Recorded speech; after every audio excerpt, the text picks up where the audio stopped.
बताओ, तुम मेरे स्टूडेंट बनोगे कैसे? तुम कह रहे हो मेरे साथ चलोगे, उसके तीन ऑप्शंस हैं। या तो तुम मेरे आगे चलोगे तो तुम्हारी पीठ मेरा सिर। कभी सुना है कि टीचर को पीठ देके स्टूडेंट बैठा है? या तुम मेरे पीछे चलोगे तो मेरी पीठ तुम्हारा सिर। तीसरा सबसे बड़ी ऑप्शन है तुम मेरे बराबर में चलो, तो मैं सिर्फ गर्दन घुमा के थोड़ी तुम्हें शिक्षा देता रहूंगा। तब हनुमान जी कहते हैं कि गुरुदेव आप तो मुझे शिक्षा देने की बात कही, मैं आपके बगल में उल्टा चल लूंगा। ऐसे चेहरा आपकी तरफ होगा लेकिन पैर पीछे होंगे, आपके आगे आगे चलूंगा। सूर्य भगवान फिर बोले, ये लो आज का विद्यार्थी, ये पहले ही मास्टर्स के सामने चल रहा है और उल्टा और चल रहा है। जो टीचर के सामने ही उल्टा चल रहा है उसको क्या शिक्षा दूं? तब हनुमान जी हाथ जोड़कर कहते हैं कि महाराज, उल्टे को सीधा रास्ता दिखाना ही गुरु का काम है। मेरे पैर जगत की ओर हैं, याद रखिएगा। यह आपके भविष्य की निधि आपको सौंप रहा हूं। As a civil servant, as an officer, आपके चरण जगत के कल्याण के लिए होंगे, लोक कल्याण के लिए होंगे, जन कल्याण के लिए होंगे, पब्लिक वेलफेयर के लिए होंगे। लेकिन आपका चेहरा किस तरफ होगा? अपने टीचर की तरफ, उन सीखों की तरफ, उन विचारों की तरफ जो आपने अपनी पूरी जिंदगी में सीखे हैं। यह यात्रा एक स्टूडेंट की यात्रा है। और अगर आप, जो मैं बात बता रहा हूं अभी, आप अगर हनुमान जी के जिंदगी को बहुत अच्छे से ऑब्जर्व करें तो आप इजीली समझ सकते हैं कि किस तरह से वो इस यात्रा में एक विद्यार्थी के लिए प्रेरणा का सबसे बड़ा स्रोत है। हम मेरे ख्याल से स्वागत की इस प्रक्रिया को प्रारंभ करने की मुहिम में हैं। हरि सर आ रहे हैं और साफा या पगड़ी जो हमारे राजस्थान की शान है, जो राजस्थान की और भारतीय परंपरा का सबसे खूबसूरत प्रतीक है, उसके साथ ये पुष्पगुच्छ जो इस बात की शुभकामनाओं के प्रतीकात्मक स्वरूप में है कि आपका जीवन इसी तरह से महकता रहे और आपके संपर्क में आए तमाम आम और खास व्यक्तियों के जीवन को भी महकाता रहे। इन्हीं शुभकामनाओं के साथ आज हम इस पूरे सेशन को स्टार्ट करने जा रहे हैं। मैं सूर्य सर से, राजेंद्र सर से गुजारिश करूंगा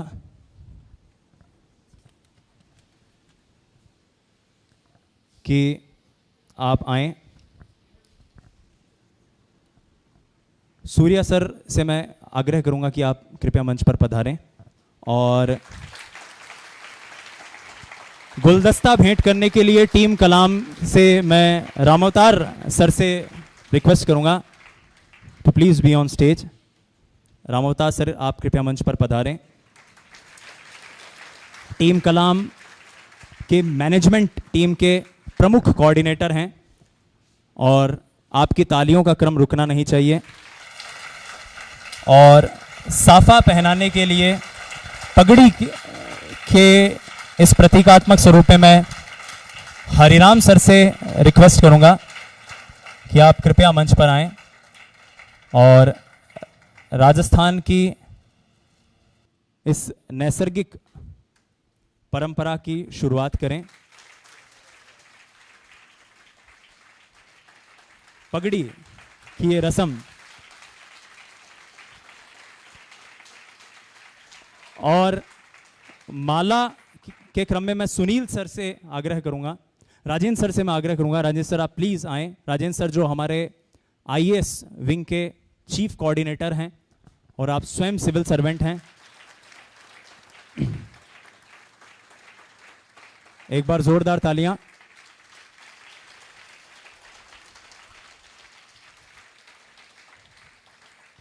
और इसी क्रम में आपके समय को ना जाया करते हुए मैं उनको ये माइक्रोफोन हैंडओवर करना चाहता हूं जिनको सुनने के लिए, जिनकी जिंदगी की यात्रा को जानने के लिए आप सभी काफी समय से लालायित हैं।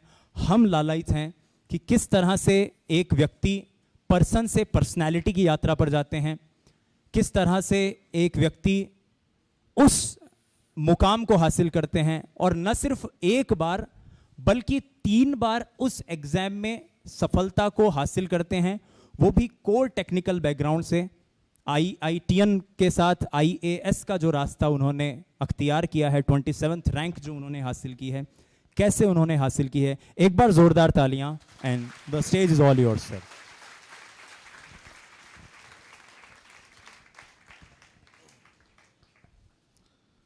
धन्यवाद इतने बड़े इंट्रोडक्शन के लिए। और सबसे पहली चीज़ तो मैं माफ़ी मांगना चाहता हूँ आप सभी लोगों से कि आप लोगों को लगभग 1 घंटे से ज़्यादा रुकना पड़ा है। रास्ता ही कुछ ऐसा था और सफ़र भी कुछ वैसा ही था। तो यही होता है, आप सफ़र में सोच के चलते हो कि नहीं मैं 2 प्रयास में निकाल लूँगा सिविल सर्विसेज को, पर निकल नहीं पाता है। आते हैं उतार चढ़ाव, ठीक है, जूझना है हमें। मैं अपने बारे में थोड़ा डिटेल में बताना चाहूँगा कि मैंने 2018 में मुख्य रूप से सिविल सर्विसेज की तैयारी शुरू कर दी थी। कहने के लिए तो तभी मैं फ्री हो गया था कॉलेज से, पर लगभग 2015 में मेरे दिमाग में था, जैसे कि आप लोग अभी ग्रेजुएशन कर रहे होंगे या फिर 12वीं के फेज़ में होंगे, तो मैंने बहुत पहले डिसाइड किया सिविल सर्विसेज का। हुआ नहीं मेरा, फेलियर्स थे उस वक्त, पर मुझे मालूम था कि मैं फ़ेल होने वाला हूँ। आपको पता होता है कि आपने अगर एफर्ट कम डाला है तो आपको पता है आप फेल होने वाले हो। मैं बिल्कुल रोया नहीं था। ये बहुत ही नकारात्मक सोच कहते हैं, पर ठीक है, अपनी अपनी सोच है। अंत में आपको सफलता मिलना चाहिए और आपको अपने से संतुष्ट होना चाहिए। 2020 में मैंने फिर से दोनों परीक्षा लिखा और दोनों में मेरा रैंक आ गया। सिविल सर्विसेज में 488 आई थी। उस वक्त मुझे भारतीय राजस्व सेवा, इंडियन रेवेन्यू सर्विसेज आया, मैं इंटरव्यू देने पहुंच चुका था।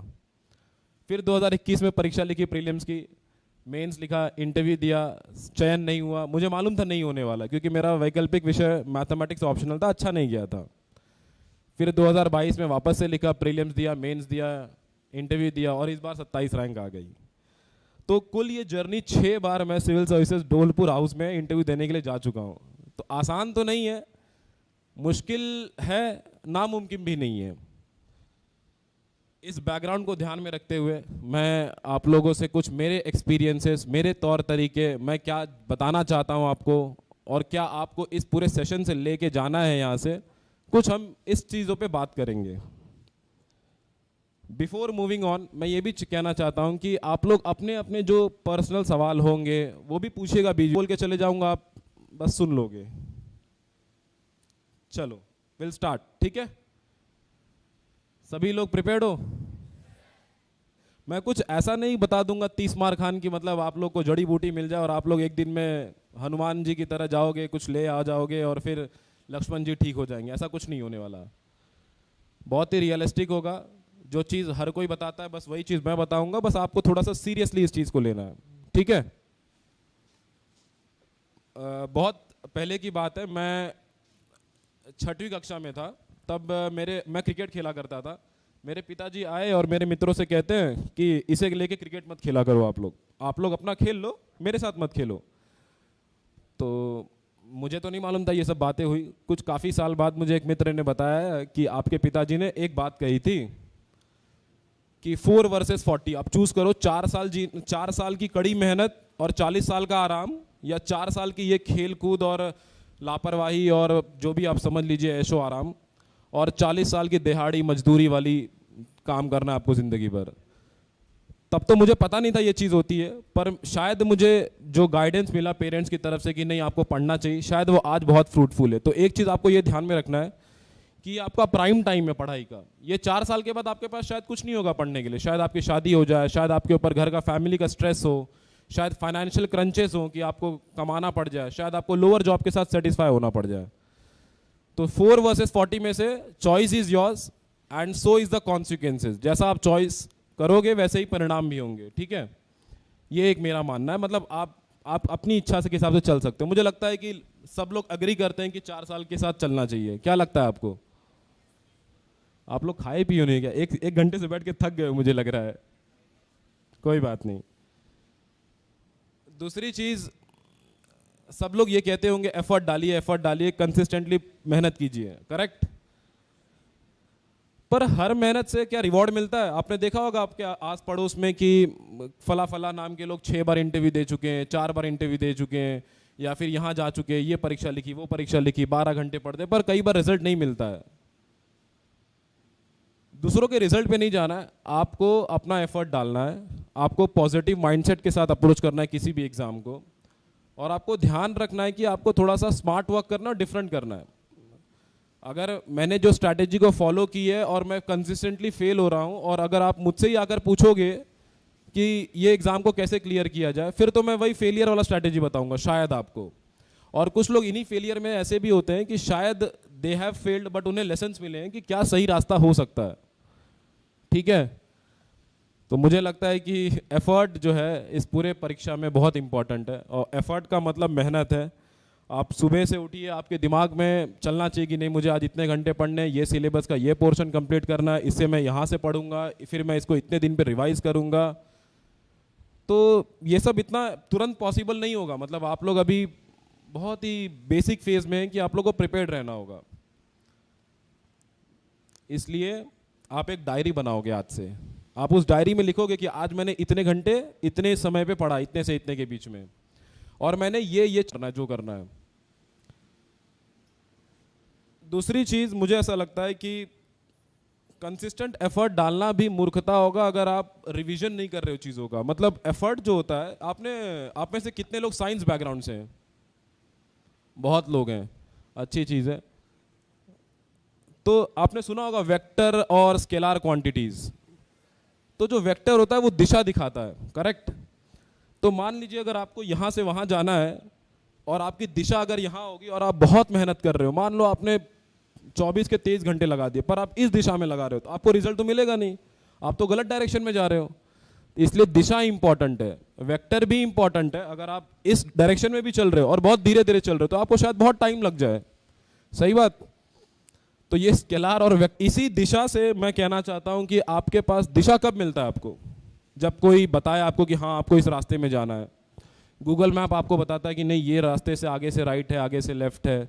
कोई जान पहचान घर में होगा तो बता देगा ये रास्ते पे जाना है आपको, तो यहाँ से ऐसे हो जाना, करेक्ट? वैसे ही प्रिपरेशन में आपके, चाहे आप कोई भी प्रिपरेशन कर रहे हो, चाहे सिविल सर्विसेज हो, चाहे एसएससी हो, चाहे सीजीएल हो, चाहे स्टेट सर्विसेज हो, चाहे कुछ भी हो, आपको एक मेंटर की ज़रूरत होती ही होती है। चाहे वो आपके घर में मेंटर हो, चाहे वो आपके बाजार में हो, चाहे वो आपके स्कूल में हो, चाहे कोचिंग में हो, चाहे कॉलेज में हो, चाहे कहीं भी हो, चाहे वो आपका मित्र ही क्यों ना हो, एक मेंटर की आवश्यकता पड़ती है। तो आपको अपने मेंटर को चुनना है कि कौन मुझे सही सलाह दे सकता है, करेक्ट? फिर वही बात हो जाएगी, आपने दिशा चुना कुछ और, भले ही आप मेहनत कर रहे हो पर परिणाम तो आपको मिलना नहीं है, करेक्ट? क्या मैं जो बोलना चाह रहा हूं आपको समझ में आ रहा है? ठीक है, ये अच्छी चीज है। कई बार क्या होता है, ये मेरी दूसरा मुख्य बात थी जो मुझे बता, प्रयास करेंगे कि कुछ उसका सही उत्तर निकल सके, और फिर ये सेशन में हमारे राजेंद्र सर आएंगे। देखिए, पेरेंट्स का भी इंपॉर्टेंट रोल है, क्योंकि पेरेंट्स ऐसे हैं कि भाई अगर आपकी मम्मी भले ही अनपढ़ हो, मेरी मम्मी अनपढ़ है, मैं इस चीज़ में प्राइड तो नहीं लेता हूँ, पर हाँ है, पर उन्होंने बहुत टाइम बचाया भी है मेरा। कैसे? मेरे मित्र आते थे, पूछते थे कि सूर्या है क्रिकेट खेलना है, मना कर देती कि वो तो गया कोचिंग, वो तो नहीं है आज, इस टाइप से। या कोई मेहमान आ जाए और आपको दूध ले, मतलब चाय बनानी है, तो मम्मी क्या कर सकती है आपकी, शायद आपका समय बचाने के लिए दूध लेने खुद चली जाए, करेक्ट? आपको ना भेजे। तो ये मेरा एक सिंबल है पेरेंट्स के लिए कि आप अपने बच्चों का प्राइम टाइम पे, मैं नहीं कहता कि साल भर बस समय बचाइए, इतना समय बचा के आप कर भी नहीं पाओगे कुछ, ठीक है? एग्जाम है, 20 दिन एग्जाम रह गए, 1 महीने रह गए, 10 दिन रह गए, उस समय पे पेरेंट्स क्या कर सकते हैं? आपका समय बचा सकते हैं, करेक्ट? ये सिर्फ पेरेंट्स के लिए भी नहीं है, आप लोग के लिए भी है। आपके छोटे भाई का हो सकता है परीक्षा कल को हो, और आप बोलोगे चल पानी लेके आ, चल ये कर, चल वो कर, तो आपको भी लेसन्स लेने होंगे अपने लिए, ताकि आपके जो फ्यूचर जनरेशन है, जो पीछे आ रही है पीढ़ी, उनको आप कुछ गाइडेंस दे सको। आप अपने छोटे भाई बहन नहीं है तो आप अपने बच्चों को तो कम से कम समझा पाओगे। हो सकता है आप यहाँ पे असफल हो जाओ या विफल हो जाओ, पर आगे तो आपको समझ के चलना है कि कुछ चीज़ तो होनी चाहिए। तो इस टाइप से जो समझते हैं कि नहीं मेरे पेरेंट्स इतने पढ़े लिखे नहीं है या फिर इतने क्वालिफाइड नहीं है, तो ज़रूरी ये जो एक एज है, यहाँ से हम लोग आगे बढ़ते हैं। पढ़ाई तो कर रहे हो, पर पढ़ाई करते करते होता है कई बार कि बहुत डिस्ट्रैक्शंस हैं मोबाइल फ़ोन से, जिसमें तमाम तरीके के स्पोर्ट्स हो सकते हैं, या फिर लोग आजकल बहुत चैटिंग कर रहे हैं, एक व्हाट्सएप यूनिवर्सिटी नाम की चीज़ बहुत एमर्ज कर रही है, इंस्टाग्राम चल रहा है, टिकटॉक चल रहा है, बहुत सारा सोशल मीडिया प्रोफाइल्स है इंक्लूडिंग फेसबुक। एक सबसे अच्छी चीज़ मैंने 2017 में ये की थी प्रिपरेशन स्टार्ट करने से पहले कि मैंने फेसबुक डिलीट कर दिया था। मतलब ये रियलिटी, आज भी मेरे पास मेरा कोई फेसबुक अकाउंट नहीं है। अगर जितना हो सके ये डिस्ट्रैक्शंस को आपको अवॉइड करना है। जितनी नेगेटिव चीज़ें हो सकती है, नेगेटिव लोग, नेगेटिव डिस्ट्रैक्शंस, नेगेटिव जो आपको इमोशंस दे रहा है, जो आपके एफर्ट को कम कर सकता है, उन सबको कम करना है। इसका मतलब ये नहीं है कि आप स्मार्टफोन ही मत यूज़ कीजिए, बट कंट्रोल्ड वे में यूज़ कीजिए। इतना कंट्रोल कीजिए कि अगर आप अपने आप को कंट्रोल आज नहीं कर सकते, फिर 40 साल बाद वही होगा, आप दिहाड़ी मजदूरी करते होंगे कहीं ना कहीं। आप वो नहीं करते होंगे तो अनएम्प्लॉयड होंगे, तो फिर बुरा लगेगा आपको। मैं नहीं चाहता हूँ कि आप में से कोई प्रयास करे और अनसक्सेसफुल रहे, ठीक है।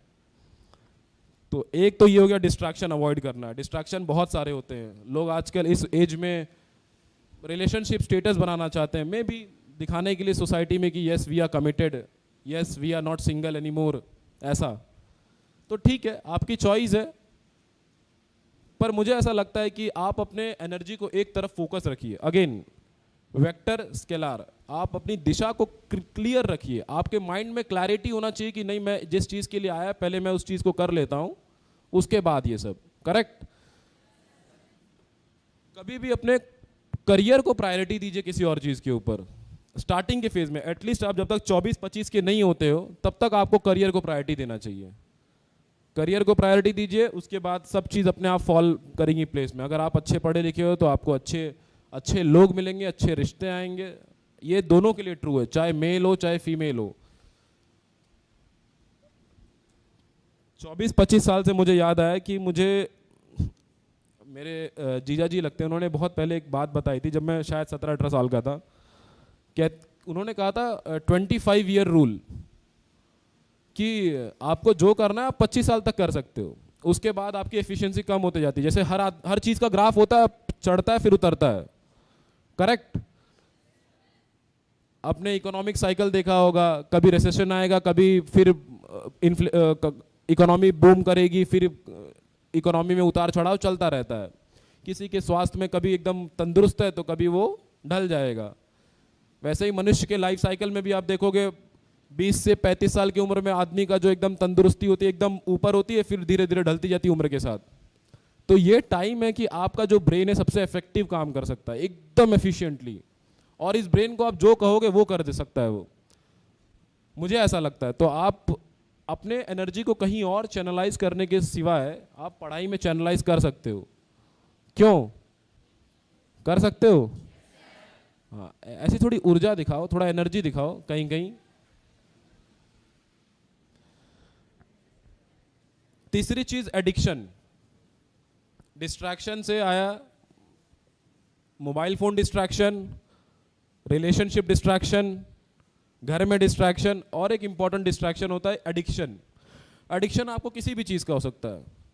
किसी लड़के को हो सकता है एडिक्शन फ़ोन पे चैट करने का हो सकता है, किसी को यूट्यूब वीडियोस देखने के हो सकते हैं, किसी को रील्स देखने के हो सकते हैं। मुझे भी रील्स देखने का एडिक्शन था, मैं झूठ नहीं बोल रहा। मैं इनफैक्ट मुझे लोग कहते थे भाई अब तो निकला, अब तो निकला। पर ठीक है, तो एडिक्शन को आप कैसे अवॉइड कर सकते हो? कोई बता सकता है आप में से एडिक्शन को कैसे अवॉइड किया जा सकता है?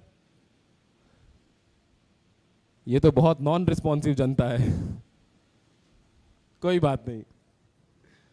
देखिए, अगर 2-3 लोग आपको आके कह रहे हैं कि ये चीज़ में आप बहुत ज़्यादा विलीन हो, इससे अवॉइड कीजिए, तो आप एक स्टेप पीछे लेके उसे आप रिव्यू कीजिए अपने आप से। वही डायरी राइटिंग मैंने कहा था आपको, सेल्फ इंट्रोस्पेक्शन के लिए, ठीक है। तो उसमें आप लिखिए कि मुझे शायद इस चीज़ से ज़्यादा डिस्ट्रैक्शन हो रहा है, ये एडिक्शन की तरफ जा रहा है। आप वहाँ पे अवॉइड कर सकते हो। करेक्ट। लिखिए, रिव्यू कीजिए कि आप कितना टाइम दे रहे हो और क्या ये टाइम जायज़ है, क्या ये टाइम आपके प्रेजेंट फेज ऑफ लाइफ से सिंक्रोनाइज कर रहा है, क्या ये बता रहा है कि हाँ ये आपके करियर में प्रोग्रेशन ला रहा है। क्या नहीं ला रहा है तो हटा दो। जो भी ऐसी चीज़ हो जो आपके करियर में प्रोग्रेशन में हेल्प नहीं कर रहा है, आप उसे क्यों रखोगे अपने साथ? देखिए, ये मैं चीज़ें आप लोग को इसलिए बता रहा हूँ क्योंकि आप लोग बहुत यंग हो। यही टाइम है आपके एनर्जी को एक तरफ फोकस करने का।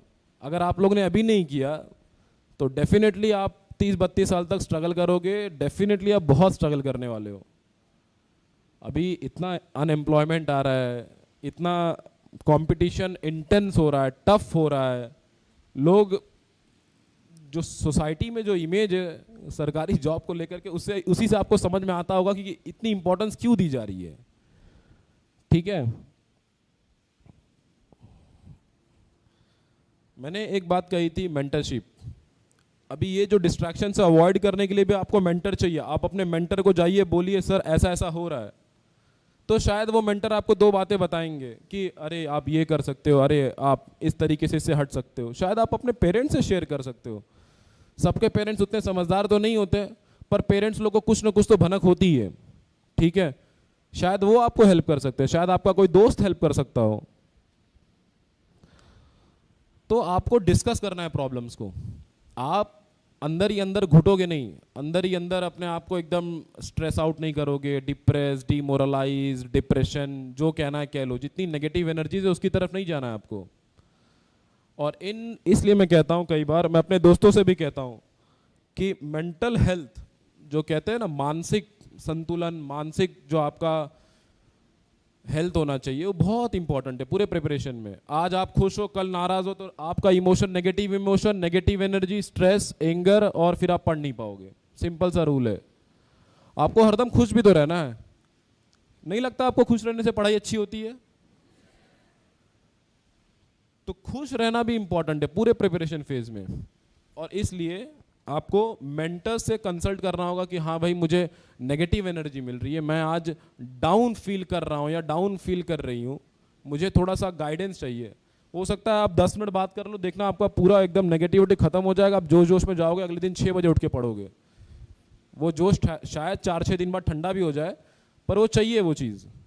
ठीक है, अब 2 मिनट के लिए जितनी अभी तक बातें हुई हैं, हम लोग ऐसा करते हैं कि 2 मिनट के लिए आपसे सवाल लेंगे और मैं कोशिश करूंगा उनको बताने का, फिर हम लोग वापस इस सेशन को कंटिन्यू करेंगे इसी तरीके से। ठीक है, अगर किसी को कुछ डाउट आता है, कुछ लग रहा है कि कोई सवाल है मन में, तो प्लीज आप खड़े होकर पूछ सकते हो बेझिझक।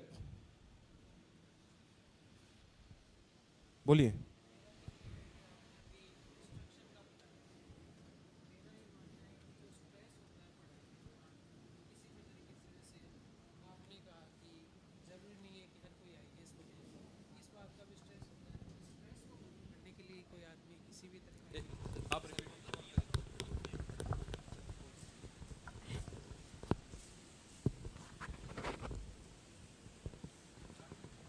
आपने अभी बताया था कि डिस्ट्रक्शन है, यूट्यूब है, और भी किसी तरीके का डिस्ट्रक्शन है। मेरा ये मानना है कि ज़िंदगी में जो भी स्ट्रेस है किसी भी तरीके का, पढ़ाई से रिलेटेड है या करियर से रिलेटेड है, उसके कारण जो स्ट्रेस होगा उसको ख़त्म करने के लिए कोई व्यक्ति इन डिस्ट्रक्शन की तरफ जाता है। तो ऐसा क्या किया जाए कि वो स्ट्रेस ख़त्म हो जाए ताकि व्यक्ति डिस्ट्रक्शन की तरफ ना जाए?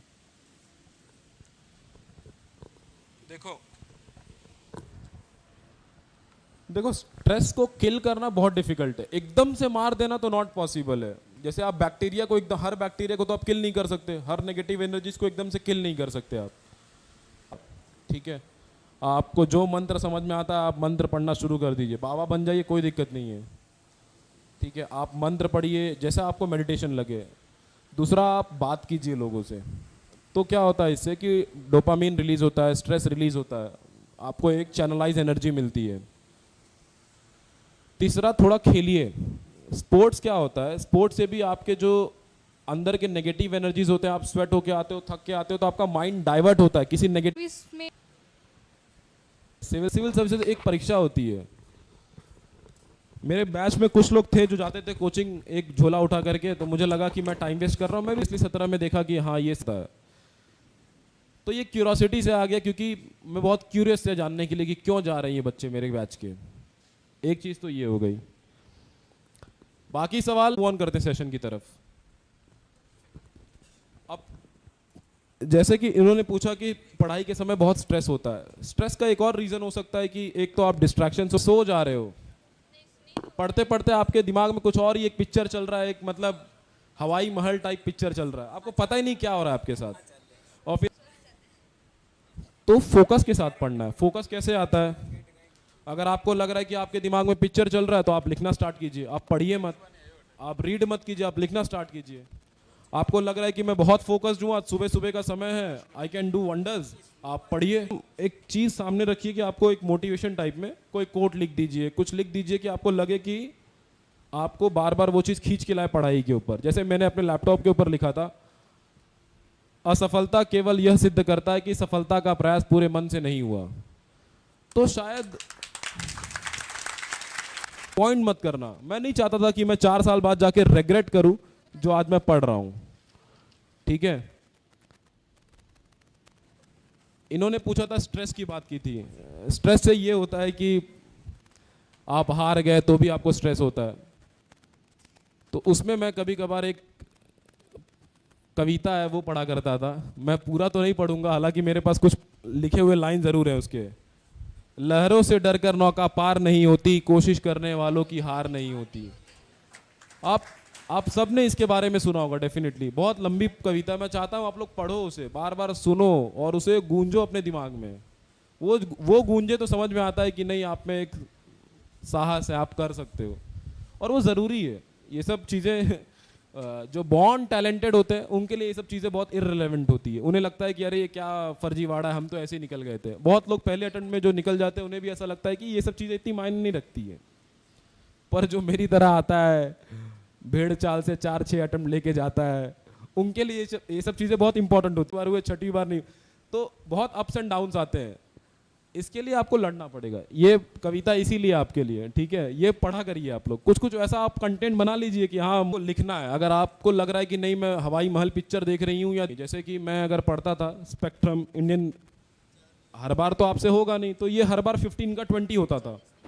पर आप 10% 20% भी फ्लक्चुएट कर जाते हैं तो भी कोई बात नहीं, अच्छी चीज़ है। आपने अपना टारगेट कंप्लीट किया, भले टाइम आपका एक्सटेंड हो गया। ये चीज़ है। भूल जाने का रीज़न ये भी होता है कि आप किसी भी चीज़ को जब आप पढ़ते हो तो आप उसे समझ नहीं रहे हो, आप बस पढ़ के रीड करके निकल जा रहे हो। आपको समझ में नहीं आ रहा है कि कुछ टॉपिक्स ऐसे होते हैं कि उनमें आपको फैक्ट्स याद करने होंगे।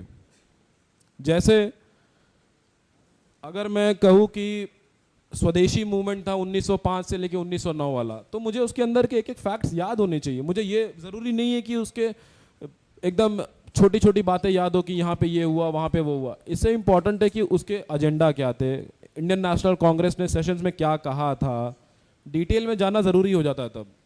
तो जो पढ़ना है उस पर, सोसाइटी का प्रॉब्लम है ना, सोसाइटी के प्रॉब्लम में सोसाइटी करेगी। एज अ इंडिविजुअल आप जो कर सकते हो, आप जिस पोजिशन में उसका सोचिए आप। और ये ज़रूरी नहीं है कि आप हरदम 24 घंटे आप ऑफिसर की तरह बिहेव करोगे, ये भी पॉसिबल नहीं है।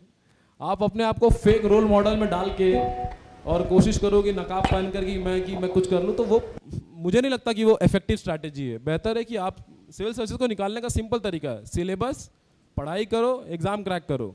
और एक काम होता है जो इंपॉर्टेंट भी नहीं है, अर्जेंट भी नहीं है। करेक्ट? ये समझ पा रहे हो आप लोग?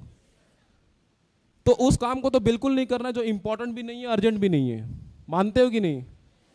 उसका तो कोई मतलब ही नहीं है आपके लाइफ में। और जो इंपॉर्टेंट है, अर्जेंट है, उसको प्रायोरिटी 1 पे रख। प्रायोरिटी डिसाइड कर सकते हो कि भाई मुझे इसको दूसरे पे रखना है कि तीसरे पे रखना है।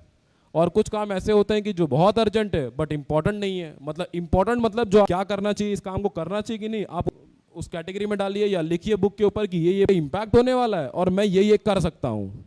और उसके बाद आप देखिए आपको शायद सोल्यूशन आधा मिल जाए। तो ये अगेन स्ट्रेस की बात है। आधा तो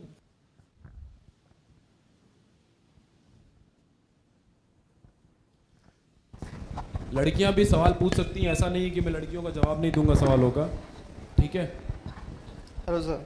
सर कुछ अटेम्प्ट्स के बाद लोग मतलब 2 या 3 के बाद लोग हार मान जाते हैं, या फिर वो कोई बैकअप ढूंढना चाहते हैं कि मैं जॉब कर लूँ उसके साथ ट्राई करूँ। सर आपके मन में भी ये कभी थॉट आया था कि अब ये करना चाहिए? सही सवाल है। देखिए, मैंने जब 2019 में प्री की परीक्षा लिखी थी, 2018 में मैं अच्छे कॉलेज से निकला था, तो मुझे मालूम था कि 1 नहीं 2 नहीं 3 साल बाद अगर मेरी नौकरी नहीं भी लगी तो मैं कहीं ना कहीं यहाँ वहाँ ट्राई करके कुछ तो नौकरी कर सकता हूँ। और मुझे घर से एश्योरेंस था एकदम, मतलब दृढ़ वो विश्वास दिया गया था कि आप जाइए, तैयारी कीजिए, 3 साल तक पूरा खर्चा देखा जाएगा। तो मैं एक तो चीज़ क्लियर था कि 3 साल में मुझे कुछ करना है। पहले साल नहीं हुआ मेरा, दूसरे साल लॉकडाउन लग गया और लगभग 3 साल हो चुका था, रिजल्ट नहीं आया था। पर उस साल मेरी परीक्षा अच्छी गई थी, 2020 की मेंस की परीक्षा और फॉरेस्ट सर्विसेज की। तो मुझे मालूम था कि हो जाना चाहिए, नहीं होगा तब हम सोचेंगे क्या करना है। तो मैंने इसलिए ज़्यादा सोचा नहीं उसके ऊपर। और पहली अटेम्प्ट में अगर आप मेंस, दूसरे अटेम्प्ट में, फर्स्ट सीरियस अटेम्प्ट था मेरा 2019 का, उसमें मैं मेंस लिखा, मैंने इंटरव्यू दिया, 2 इंटरव्यू दिए, और एक में 25-26 नंबर से रह गया था और एक में लगभग 15 मार्क्स से रह गया था। दोनों में इंटरव्यू के स्कोर्स कम थे मेरे। तो मुझे एक चीज़ तो क्लियर हो गई कि मैं कर सकता हूँ, मैं उस लायक हूँ, ठीक है। इसलिए शायद मैंने इतना सोचा नहीं, इतना स्ट्रेस नहीं लिया। स्ट्रेस तो लिया था मैंने बीच में कुछ देर के लिए, बहुत बैड फेज भी आया था, बट वो कॉम्पेंसेट हो गया 5-7 दिन के अंदर। सेम जैसे मैंने उन्हें बताया था, डिस्ट्रैक्ट करना है अपने आप को, डाइवर्ट करना है, स्पोर्ट्स में जाना है, मेडिटेट कीजिए, 8-10 दिन में आप एमर्ज कर जाओगे। तो मेरे दिमाग में सेकंड थॉट तो नहीं आया, बट अब मैं कहूँगा कि आपको आना चाहिए। अगर आपका बैकग्राउंड स्ट्रांग नहीं है और आप अपने हुनर के ऊपर एकदम कॉन्फिडेंट नहीं है, तो आपको अपने आप पर कॉन्फिडेंस होना चाहिए कि अगर मैं इधर नहीं सक्सेसफुल हुआ तो मैं लाइफ में किसी और फेज में बनियागिरी कर सकता हूँ, कुछ कर सकता हूँ, मतलब कमा लूँ, घर अपना खर्चा देख लूँ, ऐसा। ठीक है, थैंक यू सर।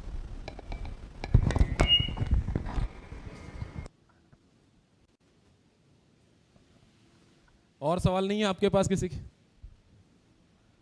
मैम को दीजिए फोन। सब लोग पीछे मुड़ के देख रहे हैं। Hello sir. Yes yes sir मैं बोलिए, सर मैं 12th पास हूँ, क्या अभी मेरी तैयारी आरएस के करना सही है या मैं ग्रेजुएशन तक रुकूँ? आपकी आवाज़ थोड़ी क्लियर नहीं थी, मेरे को शायद स्पीकर फट रहा था। सर आप इनकी क्या क्वेश्चन था, आप वापस रिपीट कर देंगे प्लीज़? सर मैं 12th पास हूँ, क्या मैं अभी आरएस की तैयारी करना सही है या मैं ग्रेजुएशन तक रुकूँ? हाँ, देखिए, किसी चीज़ का सही और गलत समय नहीं होता। आपको मैंने कहा ना एक चीज़, आप डिसीजन लीजिए और उसको बाद उसको राइट प्रूव कीजिए। आप ये मत सोचिए कि मैं राइट डिसीजन लूँगा। तो आपने जो कहा कि मैं ग्रेजुएशन तक रुकूँ, तो ये तो वही बात हो गई कि I will take right decision, and that is never going to happen. You take a decision and then make it right. मुझे लगता है अभी से आप स्टार्ट कर सकते हो, उसमें कोई दो राय नहीं है। अभी से आप करोगे तो शायद आपको ग्रेजुएशन तक आप एकदम क्लियर हो जाओगे कि मुझे क्या करना है, कैसे करना है। अगर आपके मन में एकदम दृढ़ संकल्प है करने का, तो आप स्टार्ट कर सकते हो, इसमें कोई संकोच की बात नहीं है। प्रॉपर मेंटरशिप लीजिए, कोचिंग लीजिए, गाइडेंस लीजिए और आप कर लोगे। इसमें आपको डाउट नहीं रखना अपने आप पर।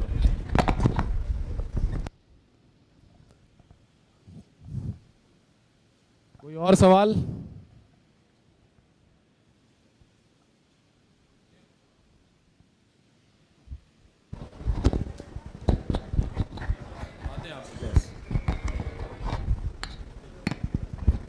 हेलो हेलो सर, मेरा नाम युवराज है।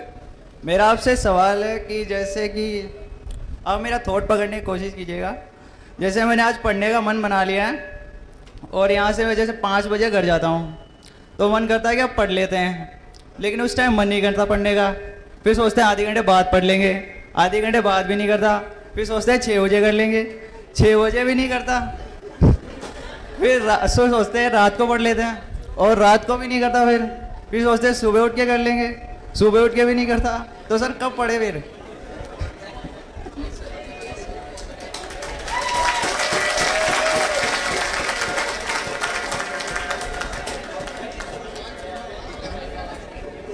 नहीं, सवाल सही है आपका, सबके साथ ऐसा ही होता है। पर आपको डिसाइड करना है अगेन, 40 साल दिहाड़ी करनी है कि 4 साल मजदूरी करनी है? 4 साल मेहनत करनी।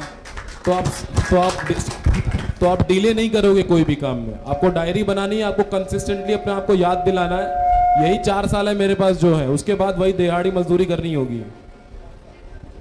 देखो, कुछ पाने के लिए कुछ खोना भी पड़ता है, और उसमें ये आपका जो एटीट्यूड है प्रोक्रेस्टिनेशन का, इसे डिलेइंग एटीट्यूड कहते हैं, इसको आपको खोना पड़ेगा, तभी आप कुछ पा पाओगे। आपको अगर लगता है बार बार डिले कर रहे हो चीज़ों को, आप लाइब्रेरी ज्वाइन कर लीजिए, आप कोचिंग सेंटर में बैठ के पढ़िए, क्या दिक्कत है? कंसिस्टेंटली अगर आप उस समय नहीं पढ़ पा रहे हो तो फिर आप शाम के समय में कोचिंग लीजिए, 6 से 9 के समय में, ताकि 9 से बजे आओ, 10 बजे सो जाओ, फिर 6 बजे उठ के पढ़ लो। ये भी कर सकते हो आप। अकॉर्डिंगली आप मैनेज करो। अब तो आपको चॉइस करना है, मैं तो इसमें कुछ नहीं कह सकता। आप डिले करोगे, आप भोगोगे, मैं नहीं भोगने वाला। ठीक है?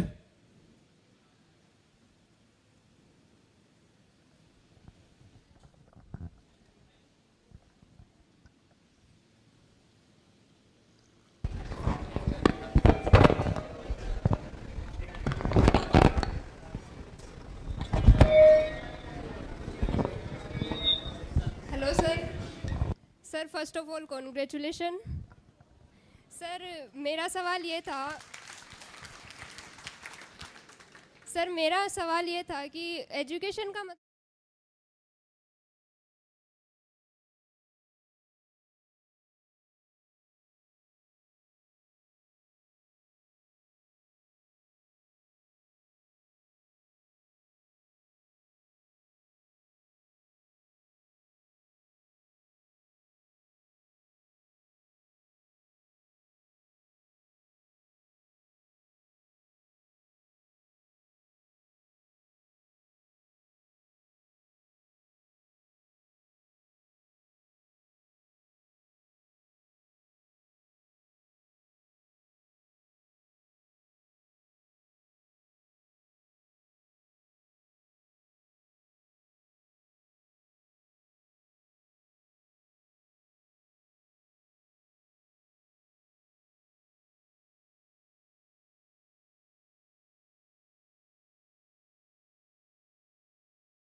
भी नहीं कर पाओगे। पढ़ो, आगे निकलो, नहीं समझ में आता छोड़ दो, समझ में आ रहा है ग्रास्प कर लो, फेक लग रहा है छोड़ दो, सिंपल। इतना चीज़ों में टाइम वेस्ट करने का टाइम नहीं होगा आपके पास।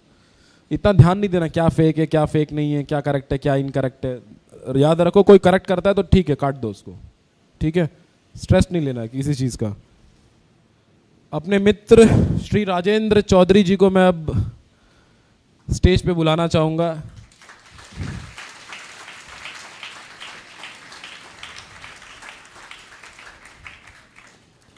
मैं इनका परिचय देना चाहता हूँ। सर ने 6 बार सिविल सर्विसेज इंटरव्यू दिया है, जिसमें से 3 बार इनका सिलेक्शन भी हुआ है। इसके पहले सर इंडियन कस्टम्स में अप्रेजर के रूप में कार्यरत थे। सर ने आईआईटी खड़गपुर से फूड इंजीनियरिंग में अपनी ग्रेजुएशन की है और अभी sir Indian revenue services customs and indirect taxes में कार्यरत हैं। Sir over to you, please share your experiences. Thank you very much Suryabhan ji. कितने लोग थक गए हैं? ऐसा होना तो नहीं चाहिए। तो सर ने कुछ बातें बताई है, उनमें से मैं 2-3 बातें आपसे पूछना चाहूँगा वापस, जस्ट 1 मिनट में। हम रिकैप करते हैं कि कितनी चीज़ें मतलब रही है, तो एक एक वर्ड में या एक सेंटेंस में कहीं से भी कोई भी थोड़ा ज़ोर से बोल देना, क्योंकि हर वक्त माइक पहुंचना थोड़ा मुश्किल हो जाएगा। तो कुछ भी जो चीज़ें हुई है अगर उनको कोई की वर्ड में या 1 सेंटेंस, जैसे हम समरी करते हैं ना वैसा कुछ, तो कोई भी बोलना शुरू कर सकता है। जो अभी हमारी बातें हुई है उनमें से कोई भी एक आधी बात आपको जो याद रही है, 1 वर्ड 1 लाइन, दैट्स ऑल। इतनी देर बात हुई है, बहुत सारी बातें हुई है ना, मतलब रैंडमली बोलो, माइक पहुंचना संभव नहीं है, जोर से बोलो, आप इतनी आवाज़ तो पहुंचा ही दोगे नहीं। स्ट्रेस नहीं लेना है, एक बार राइट डिस्ट्रैक्शन, दूसरी बार राइट डायरेक्शन में पढ़ाई, डायरेक्शन, तीसरी बार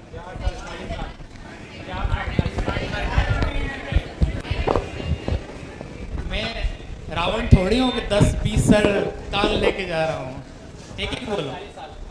4 into 40, 4 साल मेहनत करो, 40 साल उसका परिणाम भुगतो, दोनों तरफ, अच्छी बुरी, आपकी चॉइस। और डायरी मेंटेन करना है, जो फर्स्ट थिंग मैं इसी भी बात करता हूँ।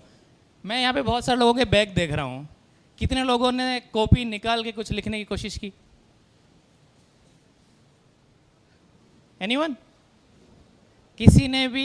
बैग है ना बहुत लोगों के पास में, और जाहिर सी बात है इस बैग में कॉपी किताब ही होगा।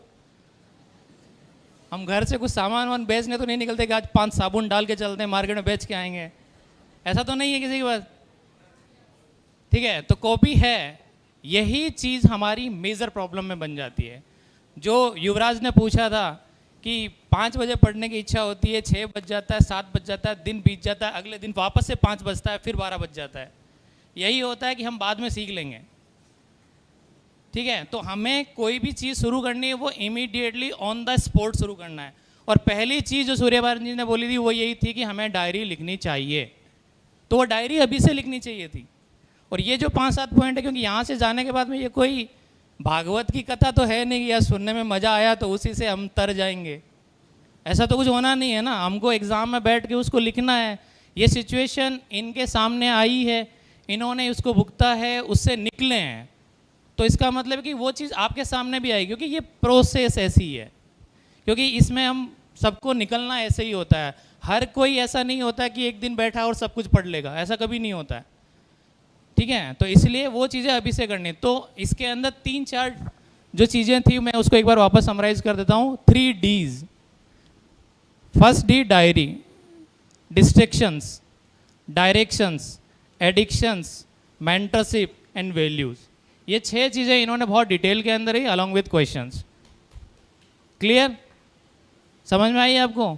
अगर ये 6 चीज़ें अगर आप जीवन में कर लेते हो तो काफ़ी हद तक प्रॉब्लम्स का सॉल्यूशन आप कर लोगे, ठीक है? जैसा बताया सर ने कि मैंने 6 इंटरव्यूज़ दिए हैं, तो ये मेरा संघर्ष अभी से नहीं है, जब मैं जेई की तैयारी करता था तब से भी लगभग ये है, क्योंकि I am a very normal student, मतलब एवरेज स्टूडेंट कह सकते हो जिसे।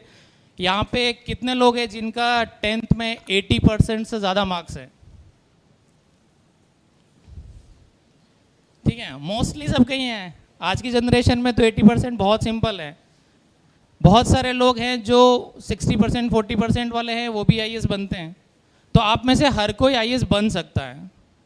12th में 85% कितने लोगों के हैं? तो आप सब लोग मेरे से इंटेलिजेंट हो। तो अगर मैंने ये चीज़ की है तो आप भी बहुत आराम से कर सकते हो। तो 2-3 इंसिडेंट जो जेई के थे और इस तैयारी के दौरान था, वो चीज़ें मैं आपको बताता हूँ कि भाई इन सिचुएशन से मैं भी गुजरा हूँ। तो वो कहते हैं ना कि आपने मेरे सर का ताज देखा है, मेरा कांटों भरा बिस्तर नहीं देखा। तो आज हम कांटों भरे बिस्तर की बात करते हैं, ठीक है।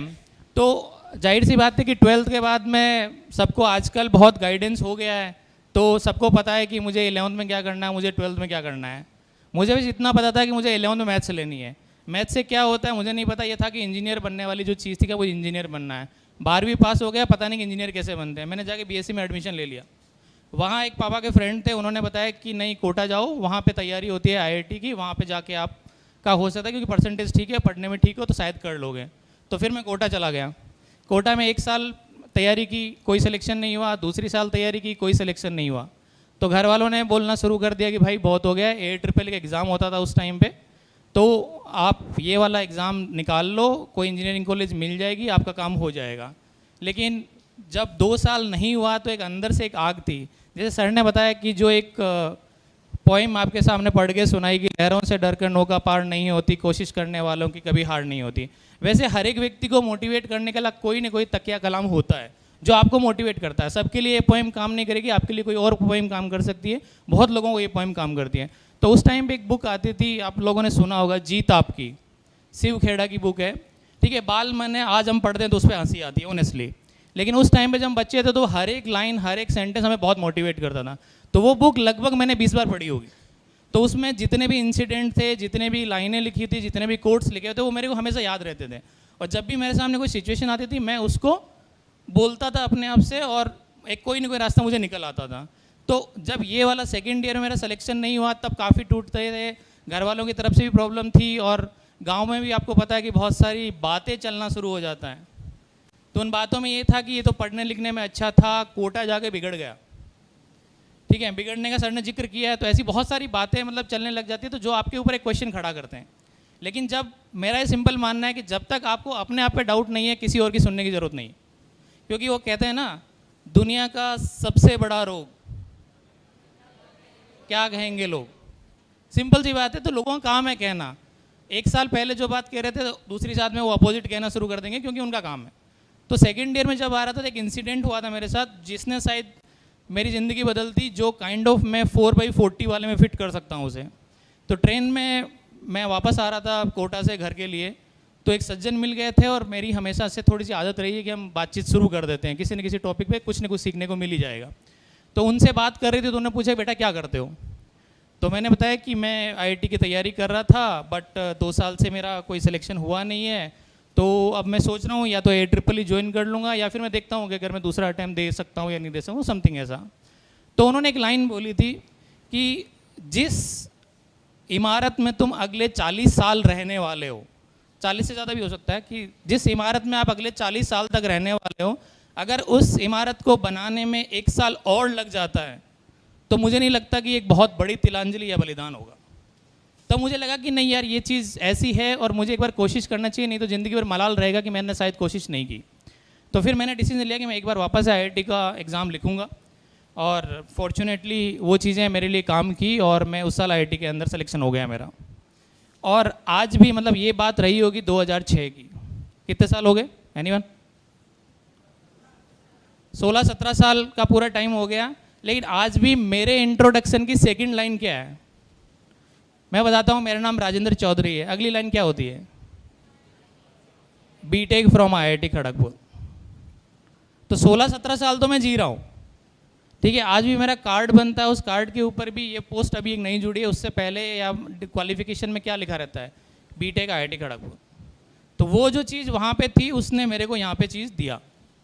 तो अगर आप एक डिसीज़न लेते हो जो बहुत मुश्किल हालत में होता है, लेकिन अगर आपको अपने आप पे भरोसा है तो वो डिसीज़न आपका सफल होता है और वो चीज़ पे करती है। उसके बाद हम कॉलेज चले गए। कॉलेज में आप इमेजिन नहीं करोगे, आज के टाइम पे ये कहना बहुत हंसी वाला काम हो सकता है कि मैंने कॉलेज में पहली बार जाके कंप्यूटर पे काम किया था। कितना लोग बिलीव करेंगे इस चीज़ को? आज ये सोचना बहुत सिंपल है क्योंकि आज 2-3 साल का बच्चा है वो बिना मोबाइल के खाना नहीं खाता है। होता है? आपके घर में भी होता है? मुझे लगता है मेरे ही घर में होता है। तो ये चीज़ है। तो वहाँ पे मैंने देखा, जब मैं कॉलेज में जाके देखा, मेरे जब हॉस्टल अलॉट होते हैं तो मेरे बगल वाले रूम में इंडिया के टॉप फास्टेस्ट प्रोग्रामर में से एक है, एक बंदा मैं देखता हूँ कि वो बैडमिंटन में नेशनल चैंपियन रहा हुआ है, एक बंदा देखता हूँ जो सिंगापुर से 11th-12th करके आया। तो मैंने अपने आप सोचा कि मैं कहाँ हूँ, मैं एकदम गांव से उठ के आया हूँ, जैसे तैसे मैं मेहनत कर यहाँ पहुँच तो गया, लेकिन क्या मैं इन लोगों में सर्वाइव कर पाऊँगा, क्या मैं इस कंपटीशन में रह पाऊँगा। एक एग्ज़ाम कंपटीशन पास करना एक बात है जिसमें आप मेहनत करते हो, लेकिन ज़िंदगी में सर्वाइव करना बहुत मुश्किल होता है। तब मैंने अपने आप से 2 सेंटेंस बोले थे। अगेन वही है कि जो हो सकता है कि शिव खेड़ा से कुछ चीज़ निकली होगी या फिर मेरे गुरुजी ने जो चीज़ मुझे बताई उनका सारांश मैं आपके सामने रख रहा हूँ। 2 सेंटेंस के अंदर है। पहली बात ये थी, मैंने अपने आप से बोला था I have nothing to lose, मेरे पास खोने के लिए कुछ नहीं है, मैं एकदम बॉटम पे हूँ, इससे नीचे जा ही नहीं सकता। अगर मैं बोलूँगा मैं इस पोडियम से नीचे जाऊँगा तो जा सकता हूँ, I am already at bottom, तो इससे मेरे पास खोने के लिए कुछ है ही नहीं, ठीक है। और दूसरा फंडा था, खुलते हैं दरवाजे खटखटा देने के बाद। क्या कई बार आपने देखा होगा कि गेट लगा हुआ है, ठीक है, हम आते हैं और लगता है कि यार गेट तो बंद है और हम चले जाते हैं। हो सकता है कि अंदर से बंद नहीं है, सिर्फ लगा हुआ है, लेकिन हो सकता है हम नॉक करें तो अगर लगा हुआ भी है तब भी सामने वाला खोल सकता है। और ये चीज़ इस एग्ज़ाम में बहुत इजीली होता है। एक अटेम्प्ट होता है, दूसरा अटेम्प्ट होता है, तीसरा अटेम्प्ट होता है, चौथा अटेम्प्ट होता है, 5वां अटेम्प्ट। ये तो सिस्टम दे रहा है ना आपको। यूपीएससी ने अगर इस एग्ज़ाम के लिए 6 अटेम्प्ट्स रखे हैं तो कुछ तो सोच समझ के रखा होगा। 10th बोर्ड में कितने एग्ज़ाम होते हैं, मतलब कितने अटेम्प्ट्स होते हैं? होते हैं कुछ 10th में अटेम्प्ट्स कि अगर आप एक बार 10th पास कर जाते हो, परसेंटेज बन जाते हैं, फिर भी आप दोबारा एग्ज़ाम देते हो। किसी को देखा आपने कि 80% बन गया, वो 90% के लिए ट्राई कर रहा है? 12th में होता है। यूपीएससी में क्यों होता है? क्योंकि उनको पता है कि ये एक बहुत कंपटीशन वाला है, बहुत सारे लोग एस्पायर करते हैं, हो सकता है किसी न किसी कारण से उनका ना हो, तो उन्हें मौका मिलना चाहिए दोबारा, इसलिए उन्होंने 6 अटेम्प्ट्स की बात करते हैं। तो बहुत बार लोग जो हैं वो गेट को बंद रख के भूल जाते हैं कि शायद हम नहीं पाएंगे और वहीं से यू टर्न ले लेते हैं। और इतिहास में जितनी भी कहानियाँ बनती है संघर्ष की, वो वही होता है जिन्होंने नॉक कर लिया, क्योंकि नॉक कर लिया तो आप घुस जाओगे, अगर नहीं किया और उसको बंद देख के चले गए तो चीज़ें खत्म हो जाएगी। तो मैंने अपने आप से वादा किया कि भैया सुबह उठेंगे, नोटिस बोर्ड पे जाके देखेंगे कि आज कहाँ इवेंट हो रही है। क्योंकि फर्स्ट ईयर में आपको पता है, जो लोग कॉलेज में गए होंगे, थोड़े से अच्छे कॉलेज में ऐसा सिस्टम होता है कि जो फर्स्ट ईयर के बच्चे होते हैं उनके लिए सीनियर्स कुछ ना कुछ इवेंट ऑर्गेनाइज करते रहते हैं, जिससे आपके अंदर का टैलेंट निकल के आता है और वो जो सोसाइटीज़ होती है उन सोसाइटीज़ के अंदर पार्ट बनते हैं, ताकि ये ट्रेडिशन चला जाता है। कोई भी इंस्टीट्यूट जो होता है वो बिल्डिंग से बड़ा नहीं होता। जैसे अगर मैं आपकी बात करूं कलाम से, तो कलाम इंस्टीट्यूट क्या है? क्या ये बोर्ड कलाम है? क्या ये पोडियम कलाम है? क्या ये बिल्डिंग कलाम है? कलाम है आपके टीचर्स। तो जो एक संस्कृति, जो एक कल्चर आप डेवलप करते हो, वो एक इंस्टीट्यूशन को खड़ा करता है। तो इस इंस्टीट्यूशन को बनाने के लिए वो बहुत सारे कमेटीज़ के लिए कभी चुनाव होता है, कभी कंपटीशन होता है, परफॉर्मेंस के जरिए होता है, ये चीज़ होती है। तो मैंने बोला अपने पास खोने के लिए कुछ नहीं है, ज़्यादा से ज़्यादा क्या होगा, लोग हंसेंगे, इससे ज़्यादा तो कुछ हो ही नहीं सकता। तो मैंने अपने आप से वादा किया कि मुझे जाना है और हर इवेंट में पार्टिसिपेट करना है, इररेस्पेक्टिव ऑफ द रिजल्ट, क्या होगा मुझे फ़र्क नहीं पड़ता। तो मैंने सुबह उठा, एक इवेंट में गए, रिजेक्ट, दूसरे में रिजेक्ट, तीसरे में रिजेक्ट, टोटल मिला के पूरे साल भर में 50+ इवेंट्स में मैंने पार्टिसिपेट किया। और किसी के भी इवेंट के अंदर मैं किसी भी कमेटी में सेलेक्ट नहीं हो पाया, ठीक है। जिस तरीके का माहौल था, जिस तरीके का कंपटीशन था, मैंने कुछ नहीं किया, मतलब मैंने अपनी तरफ से कोशिश की बट मैं सेलेक्ट नहीं हो पाया किसी भी कमेटी के अंदर। सेकेंड ईयर के अंदर हमको दूसरे हॉस्टल में जाना हुआ, अगेन अपना फंडा वही था, अपने पास खोने के लिए कुछ नहीं है। हम 50 साल से जाते, मतलब 50 तरीके मुझे पता था कैसे फेल हुआ जाता है, अपने कंटिन्यू रखा। तो सेकेंड ईयर के अंदर भी मैंने वही चीज़ कंटिन्यू रखी। इंटरव्यू लेने का मेरा एक थोड़ा सा पार्ट था, लिखने का थोड़ा बहुत पार्ट था, जैसे डायरी है, तो डायरी में बहुत रेगुलर नहीं लिखता था, लेकिन जब भी कभी इच्छा होती थी तो मैं कुछ लिखता था। तो एक बार उन्होंने आर्टिकल लिखने का कंपटीशन करवाया, मैंने आर्टिकल लिखा, वो आर्टिकल किसी एक मैगजीन वाले जो अंदर ही चलती थी उनको पसंद आया, तो उन्होंने मुझे बुलाया, मेरा इंटरव्यू लिया, तो उन्होंने बोला कि हाँ यार तुम काम करना चाहते हो। तो रिपोर्टर के तौर पे एक आवाज़ मैगजीन चलती थी, उसके अंदर मेरा पहला सिलेक्शन हुआ 2 साल 2 महीने, मतलब 1 साल 2-3 महीने के बाद में। तो वो मेरा एक ब्रेक थ्रू था कि मेरे को इतनी मेहनत जो मैं कर रहा था पिछले साल 1.5 साल से, उसे मुझे कुछ मिला, and that is the turning point in the whole IIT journey. जो भी मेरे 4 साल थे उसके अंदर वो पूरी जर्नी वहीं पे थी।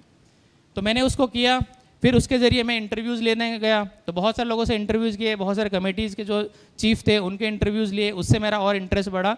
तो फिर मैं एक सोसाइटी से दूसरी सोसाइटी, दूसरी सोसाइटी से तीसरी सोसाइटी, डिपार्टमेंट के अंदर बहुत सारी चीज़ें होती थी, उन सब चीज़ों के अंदर मैंने पार्टिसिपेट करना। तो second year, third year, fourth year के अंदर मैंने ऑलमोस्ट सारी चीज़ों के अंदर इवेंट में पार्टिसिपेट किया, बहुत सारी कमेटीज़ के बाद में। और जब मैं कॉलेज से निकल रहा था और मैंने पीछे मुड़ के देखा कि मैंने 4 साल क्या किया, तो एक भी इवेंट ऐसा नहीं था जो इस कॉलेज से जनरली लोग करते हैं और मैंने नहीं किया हो। चाहे वो सोशल कल्चरल इवेंट हो, ड्रामा मैंने किया है, गाना मैंने गाया है, डांस मैंने किया है, ठीक है, राइटिंग वाला पार्ट मैंने किया है, टेक्नोलॉजी की चीज़ें होती वो मैंने किया है, स्पोर्ट्स की चीज़ें मैंने की है, और इंटर आई का टूर्नामेंट होता है वो भी मैंने किया है। और एक जो बहुत बड़ा सा ड्रीम सा होता है कॉलेज में कि अगर हम IIT में जा रहे हैं तो हमारा एक फॉरेन ट्रिप भी हो जाए। तो मैं थर्ड ईयर में जब मैं था जापान भी जाके आ गया। तो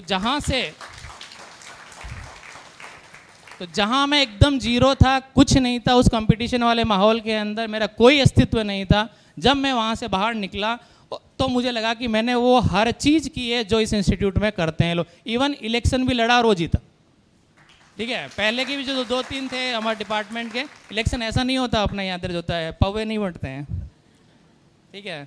तो डिबेट्स होते हैं, उन डिबेट्स के जरिए होता है, तो वो भी मैंने किया, इवेंट्स भी, सब चीज़ें, मतलब जो पीछे मुड़ते हैं जितनी चीज़ें स्टूडेंट के लिए संभव होता है वो सब चीज़ें मैंने की।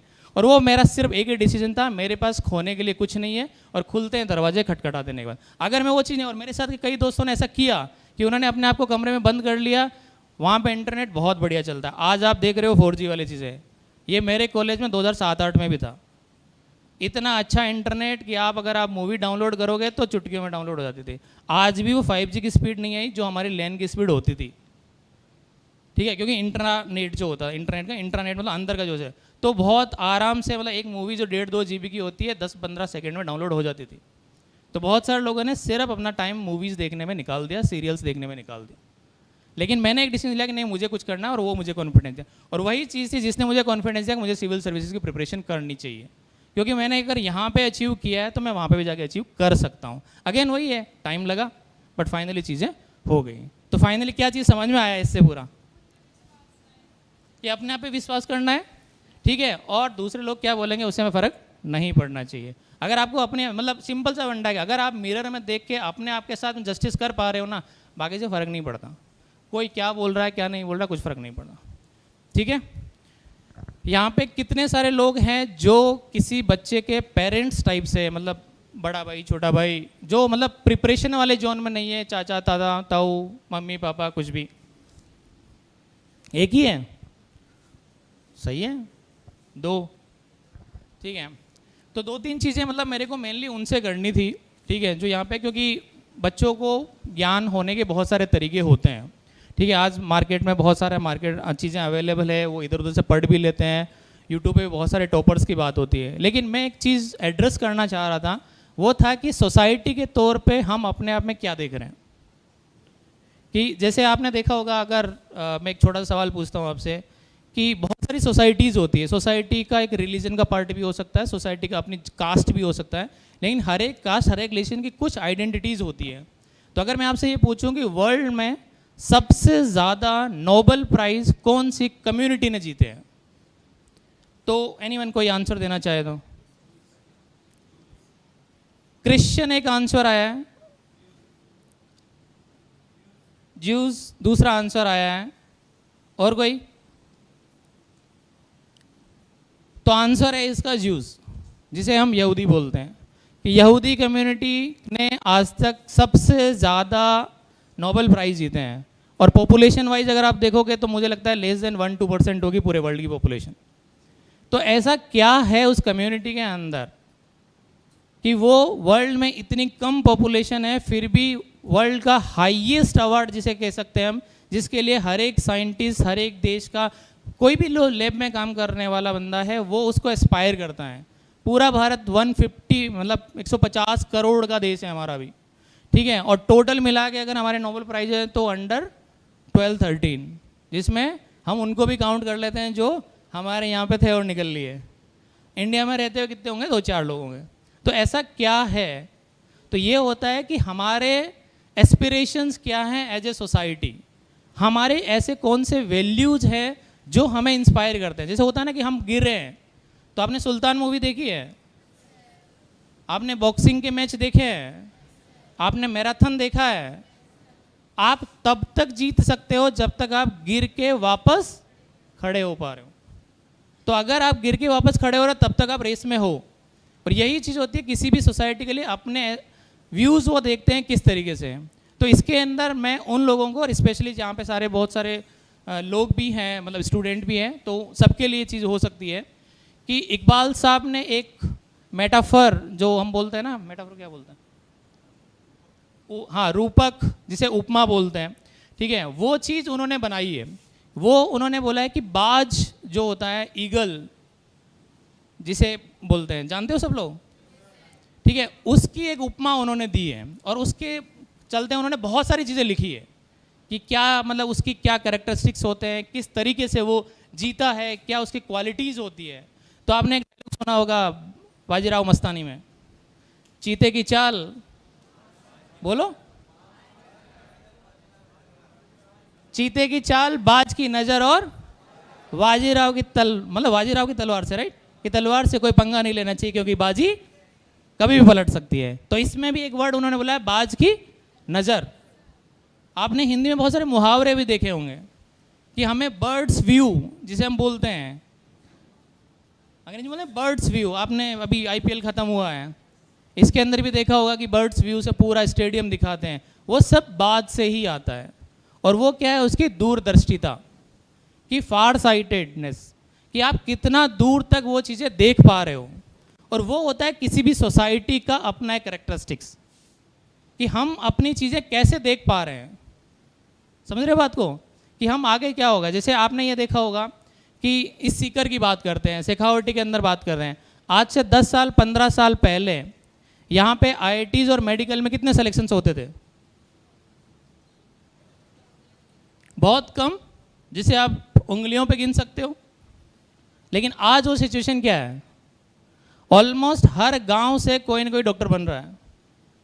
तो ये चीज़ उन्होंने बदली, ये चीज़ उन्होंने अपने अंदर लेके आया कि नहीं, चीज़ें बदल सकती है, जैसे चीज़ें हो सकती है। जैसे मैंने बताया कि मैंने 6 इंटरव्यूज़ दिए। पहला interview not selection, second interview not selection, third interview not selection.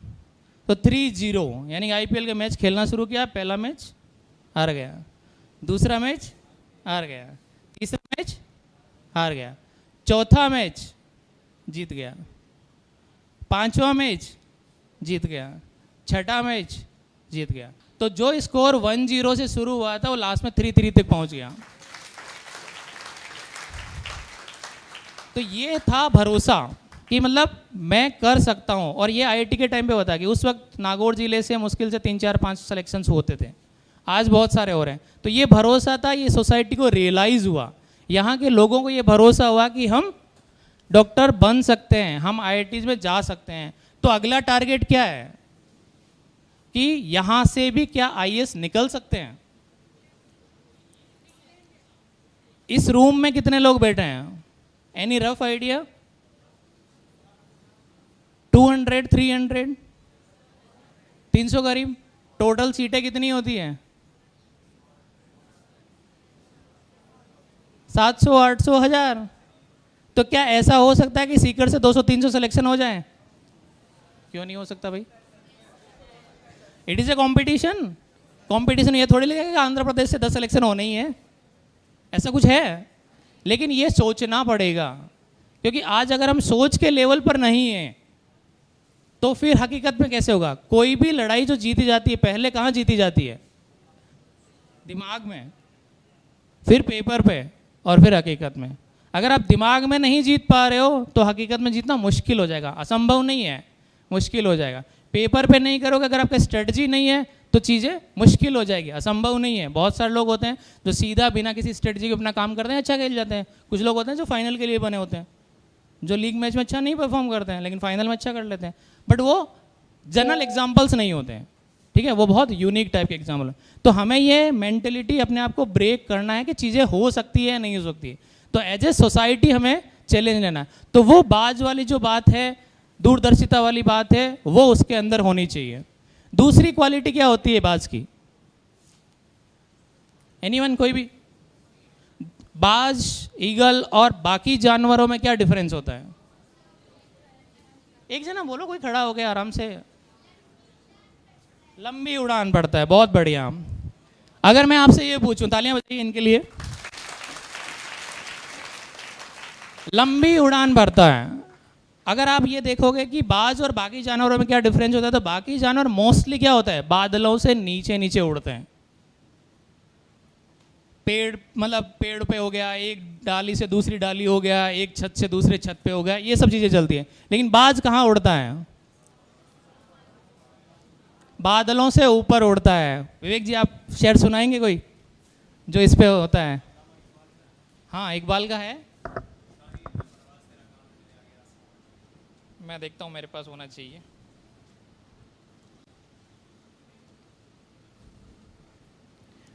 एक इकबाल का शेर है जो इसी बात के लिए लिखा गया है। तुंदी ए बाद ए मुखालिफ से न घबरा ए उकाब। उकाब भी बाज का एक पर्यायवाची है कि तुंदी ए बाद ए मुखालिफ से न घबरा ए उकाब, ये तो चलती है तुझे ऊंचा उड़ाने के लिए। कि ये जो हवाएं भी हैं, वो हवाएं भी उसके लिए मदद कर रही है और उसको और ऊंचा उड़ाने के लिए, क्योंकि उसने खुद हिम्मत दिखाई कि मैं ऊंचा उड़ूंगा, और इसलिए हवाएं भी उसको मदद कर रही है। तो आपने देखा होगा दो प्रकार की हवा होती है। आप एक मोमबत्ती है या एक दिया है, हवा चलेगी तो क्या होगा? बुझ जाएगा। और जंगल में आग लगी और हवा चल जाए तो वो दावानल बन जाएगा। क्यों? क्योंकि वो पहले से खुद मजबूत है, उसके इरादे मजबूत हैं। और अगर आपके इरादे मजबूत है तो सारा जहां आपकी मदद करने के लिए तैयार होता है। सुना आपने? खुद ही को कर बुलंद इतना कि हर तकदीर से पहले खुदा बंदे से खुद पूछे, बता तेरी रजा क्या है।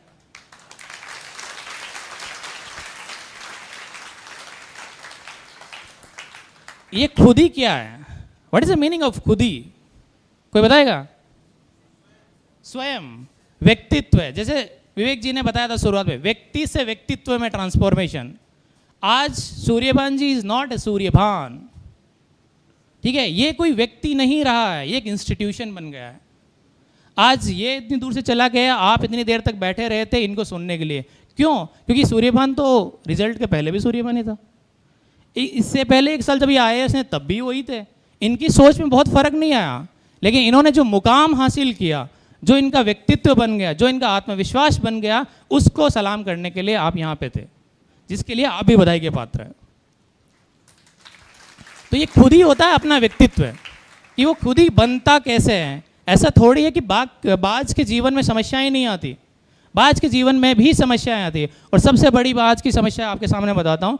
जैसे जैसे बाज बूढ़ा होता है, हम भी बूढ़े होते हैं, मैं ऑलरेडी हो चुका हूँ, अब थोड़े दिनों में हो जाएंगे, ठीक है? तो घुटने कमज़ोर हो जाते हैं, बाल सफ़ेद हो जाते हैं, हम क्या करते हैं? रंग लेते। सॉल्यूशन है ना, हमारे वेटनरी डॉक्टर है, उसको अगर दिल अच्छा हुआ तो शायद इलाज कर देगा, लेकिन सामान्यतः नहीं होता। तो जैसे जैसे बाज बूढ़ा होता है तो उसकी चोंच आगे से मुड़ जाती है और उसके पंजे जो हैं वो थोड़े से नाखून लंबे हो जाते हैं उनके। तो वो अपना शिकार पकड़ता है तो उसमें काफ़ी मुश्किल होती है, ठीक है? तो वो भूखा रहने लगता है, तो उसका खाना पीना प्रॉपर नहीं हो पाता। और सबसे बड़ी ज़रूरत हम यही तो बोलते हैं, खाना तो ज़रूरी है ना, भूखे भजनन होए गोपाला। तो जब खाना ही नहीं मिलेगा तो क्या होगा? तो उसके सामने भी कुछ विकल्प होते हैं, उसके सामने भी विकल्प है कि यार छोड़ो यार, बहुत ज़िंदगी जी ली, क्या ही करना है, ऊपर वाले की मेहरबानी है, जिस दिन जाना है सबको ही जाना है। लेकिन नहीं, उस वक्त वो एक निर्णय लेता है, उस वक्त उसके सामने समस्याएं आती है, वही जो खुलता है दरवाज़ा खटखटा देने के बाद। उसके पास में भी ये विकल्प होता है, सूर्यभान जी के पास में भी ये विकल्प था कि भाई IRS बन गए और क्या जान लोगे? इतने सारे लोगों का तो प्री नहीं होता है, प्री हो भी जाता तो मेंस नहीं होता है, मेंस हो जाता तो इंटरव्यू तक पहुंचते पहुंचते उस धौलपुर हाउस के बाहर से फ़ोटो खिंचवा के निकल लेते हैं। आपको तो 6 बार मौका मिल गया, लेकिन ऐसी क्या है कि आपको फिर भी संतुष्टि नहीं हो रही है? और वही जो झील थी, वही जो आग थी, उस आग ने क्या किया? उनको 27वीं रैंक दिला दी।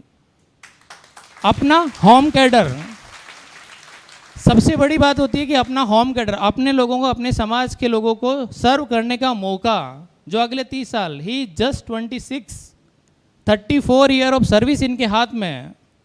इंडिया के कैबिनेट सेक्रेटरी बन सकते हैं ये। It is a great opportunity you had कि आप ऐसे व्यक्ति से मिल रहे हो जो हो सकता है कील थी, जिन्हें इसे जिंदा रखा, वो अंदर की आग थी जो इन्होंने अपने अंदर जिंदा रखा। यही चीज बाज अपने लिए सोचता है। नहीं है नशेमन, ऐसा ही कुछ है विवेक जी, नहीं तेरा नशेमन कद्र ए सुल्तानी के गुंबद पर। वो बाज अपने आप से कहता है कि मेरा इलाका, मेरा आवास जो है वो कोई गुंबद नहीं है, या कोई बिल्डिंग नहीं है, या कोई पेड़ नहीं है। नहीं तेरा नशेमन कद्र ए सुल्तानी के गुंबज पर। तू क्या है? तू शाहीन है, तू शाहीन है बसेरा कर पहाड़ों पर, चट्टानों पर। तो वो डिसीजन लेता है कि मुझे इन गुंबद को छोड़ना पड़ेगा, और इस गुंबद को छोड़ के मैं कहाँ जाऊँगा? पहाड़ों पे जाऊँगा, बहुत दूर जाऊँगा। और वहाँ जाके वो क्या करता है? वो अपनी चोंच को उस कठोर चट्टान पे मार मार के तोड़ देता है।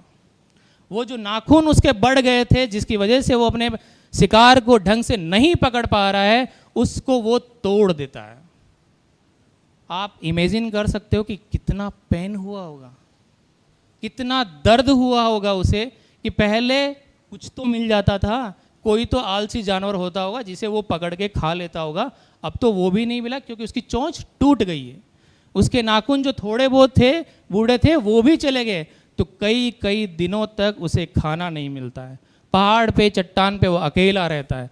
लेकिन समय बदलता है, उसकी चोंच वापस से उगने लगती है, उसके नाखून वापस से मजबूत होने लगते हैं, और जब उसका इरादा एक बार मजबूत हो जाता है तो फिर वो वापस मैदान में लौटता है। और आप इमेजिन कर सकते हो शिकार का क्या हाल करता होगा। तो ये चीज़ होती है कि अगर आप, होता है ना, राइट मोमेंट पे एक स्टेप बैक लेना, कि जब आपको लग रहा है कि सब चीज़ें आपके अगेंस्ट जा रही है, तो आपके पास में विकल्प होता है कि उन चीज़ों से आप हूबहू मतलब लड़ लो, उनसे टकरा जाओ। जैसे आपके लिए इन्होंने बोला था कि आप कितने लोगों को जागरूक करोगे, ठीक है, उनकी समझ उनकी है, हम क्यों उनके मुंह लगे। हम बोले ठीक है भैया, हम एक कदम पीछे हटते हैं, हम हमारी खुद ही को बुलंद करते हैं। और एक दिन उस लेवल पे पहुंच जाते हैं जब वही आके बोलेंगे मैडम की कहना है तो बता दो, मैं ताकि बात मान ले। तो ये चीज़ होती है। तो वो बाज करता है और अपने आप को साबित करता है। अब इस बाज की सबसे इंपॉर्टेंट बात, मतलब क्वालिटीज़ बहुत सारी है, ठीक है, गिनाने लगे हैं तो शाम हो जाएगी, लेकिन इसका एक प्रूफ हमारे सामने है। वो प्रूफ है कि किसने इस बाज को अपना प्रतीक बनाया है। आज के टाइम पे, आज के वर्ल्ड में सबसे पावरफुल देश आप किसको मानते हो? USA? Any second thought? India के अलावा जो भावनाओं से निकलेगा हमारा, ठीक है हमारा देश बहुत महान है। लेकिन अगर हम वर्ल्ड के अंदर, पॉलिटिक्स में, इकोनॉमी के अंदर, रिसर्च के अंदर अगर हम देखना शुरू करें तो क्या मिलेगा हमें? यूएसए का नाम आएगा। उसका सील, जो हम बोलते हैं ना हमारा अशोक स्तंभ है, वैसे उनका क्या है? बाज। ठीक है, उनके पासपोर्ट पे जिसकी फोटो होती है वो क्या है? बाज। क्योंकि उन्होंने उसके महत्व को समझा है। वो उस पक्षी के अंदर अपने आदर्श ढूंढता है, वो उस पक्षी से अपने लिए इमोशंस ढूंढता है, वो इंस्पिरेशन ढूंढता है, वो मोटिवेशन ढूंढता है। और इसीलिए वो सोसाइटी जितनी बार भी हम देखते हैं तो उसको मोटिवेट करती है। तो ये चीज़ वो अपने लिए रखते हैं। और इसीलिए कहा जाता है कि अंग्रेजी में कहावत है, here in this world only the head of the eagle deserve the crown. कि इस संसार में सिर्फ जो अगर किसी भी जानवर को सर पे ताज मिल सकता है तो वो सिर्फ किसको मिल सकता है? बाज को मिल सकता है। तो वो बाज वाली चीज़ आपको अपने अंदर लेके आना है। तो काफ़ी सारा टाइम हो गया। मैं अगेन आपसे वापस रिक्वेस्ट करूंगा कि अभी जितना टाइम आपके पास में है, सूर्यभान जी के साथ में आप अगर और सवाल जवाब करना चाहते तो करें। और बहुत सारे लोग जो पहली बार आए हैं तो हरी सर से एक बार ज़रूर मिल लें। वो इस एग्ज़ाम के बारे में और बाकी चीज़ों के बारे में अपनी बात रखेंगे और चीज़ें करेंगे। बाकी क्वेश्चन कर सकते हो। अंत में मैं अपनी बात, अगेन इकबाल साहब का इतनी डिटेल में चर्चा हुई है तो मैं उन्हीं के एक शेर के साथ में अपनी बात को फिर से यहाँ पे विराम दूंगा। दया रे इश्क में मकाम पैदा कर, दया रे इश्क में मकाम पैदा कर, नया जमाना नए सुबह शाम पैदा कर। खुदा अगर दिल एक फितरत शनास दे तुझको, सुकूत ए लाला ओ गुल से कलाम पैदा कर, तेरा तरीक अमीरी नहीं फ़कीरी है, खुद ही ना बेच गरीबी में नाम पैदा कर, गरीबी में नाम पैदा कर। Thank you very much. Thank you so much sir. और सर ने जो भी इकबाल साहब की नज़्म सुनाई, मैं उसमें एक बात और जोड़ दूं, ये आज के मामले के लिए बड़ी अप्रोप्रिएट थी, क्योंकि इकबाल साहब के बेटे जब विलायत लंदन पढ़ने गए थे, तब ये नज़्म उन्होंने चिट्ठी में अपने बेटे को लिख के भेजी थी कि जब तुम लंदन में उतरो एयरपोर्ट से तब इस नज़्म को पढ़ना। तो आप उस नई पीढ़ी का प्रतीक हैं, जिस पीढ़ी को अभी राजेंद्र सर ने ये बात कही। और अगर आप में से कोई और विद्यार्थी कोई और व्यक्तिगत प्रश्न पूछना चाहता है तो उनका स्वागत है। Is there anybody? आप कुछ पूछना चाहते हैं सूर्या सर से? ओके, हाँ मुझे बताइए sir please, can we have you on the podium please? हाँ जी।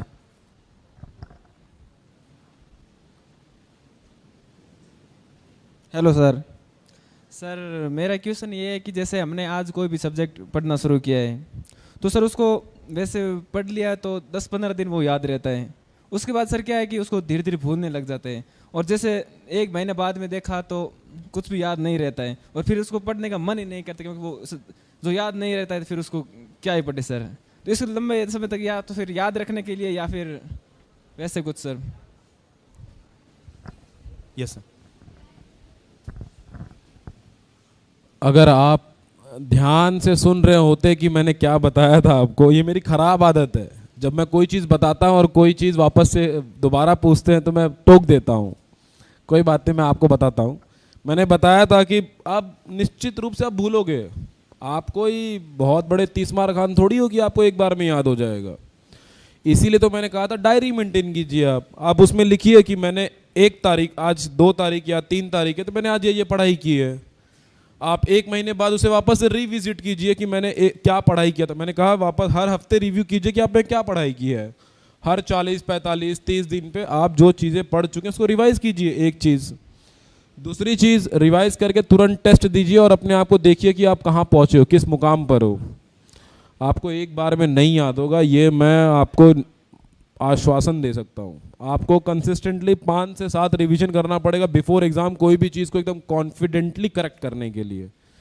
हम सब ने किया है, मैंने किया है, राजेंद्र सर ने किया है, बाकी सभी सरों ने किया है, और आपको भी यही प्रोसेस है। कोई रॉकेट साइंस नहीं है इसमें। आपको ऐसा नहीं कि मैंने वही बात कहता हूँ, मैं जड़ी बूटी ला के दूंगा आपको याद नहीं हो जाएगा, कुछ नहीं होता ऐसे। आपको पढ़ना पड़ेगा, शायद और फोकस से पढ़ना पड़े, शायद लिख के पढ़ना पड़े, शायद और टेस्ट दीजिए आप, शायद कंसिस्टेंटली आप उस चीज़ को और समझने की कोशिश कीजिए, रिवीजन कीजिए आप। That's all. इससे मैं कुछ नया नहीं बता पाऊंगा। यही हम सब करते हैं, यही बाकी लोग भी करते हैं। ठीक है, अगर आपको और कुछ पूछना है तो आप पूछ सकते हो उसके रिगार्डिंग में।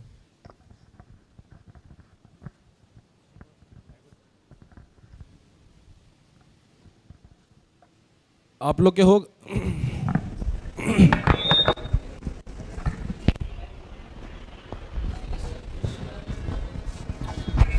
एक ये जो पर्सनैलिटी है जो आपकी भी काफ़ी अट्रैक्टिव है और राजेंद्र सर की है, तो हमें अक्सर कहा जाता है कि अपनी पर्सनैलिटी को बिल्ड कीजिए, उसे मजबूत बनाइए। तो उसके लिए हम आगे ऊपर से क्या कर सकते हैं अलग से?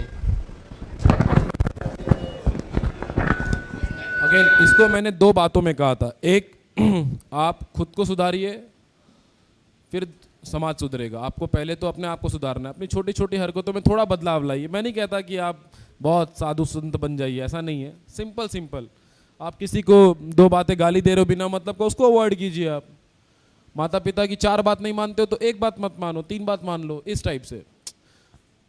ठीक है, आप थोड़ा आदर्शवादी बनने की कोशिश कीजिए। देखिए, और आप कंसिस्टेंटली मेंटर से पूछ सकते हैं कि क्या मुझे अपने आप में बदलाव करना चाहिए। आप अपने दोस्तों से पूछ सकते हो कि क्या कमजोरी होनी चाहिए, क्या मेरी कमजोरी है। मैं ये बात बताना भूल गया आपको, जो मुझे बहुत इंपॉर्टेंट लगती है, कि आप अपनी कमजोरी को अपना स्ट्रेंथ बनाइए, अपनी वीकनेस को स्ट्रेंथ बनाइए। जैसे मेरा एक सब्जेक्ट है एंशिएंट हिस्ट्री, मेडाइवल हिस्ट्री, बहुत कमज़ोर था, मैंने उसे अपना स्ट्रेंथ बनाया, मैंने उस पर बहुत मेहनत किया, शिद्दत से और किताबें पढ़ी, मैंने सोचा कि यही है जो सब कुछ है अभी, तो वो स्ट्रेंथ बन गया। तो आप भी वैसे ही कीजिए, धीरे धीरे कैरेक्टर बिल्ड होगा। अच्छी पुस्तकें पढ़ सकते हो आप, अच्छे लोगों के लेक्चर सुन सकते हो आप, और एक मेंटर टाइप में कोई हो, अपने पेरेंट्स की बात सुन लो, बस दैट्स इट। और कोई जड़ी बूटी नहीं दे पाऊंगा मैं, यही बात बता रहा हूँ बार बार, जड़ी बूटी नहीं दे पाऊंगा मैं कोई। सब आपको अपने से करना है। हो सकता है कि थोड़ी बातें बता दूं, शायद आप उसके ऊपर चलने लगो तो शायद आपका उद्धार हो जाए, इससे ज़्यादा नहीं हो सकता। अब सब लोग ये सोच रहे होंगे सब पे जड़ी बूटी तो मिलने वाला नहीं है, तो पूछ के मतलब नहीं है।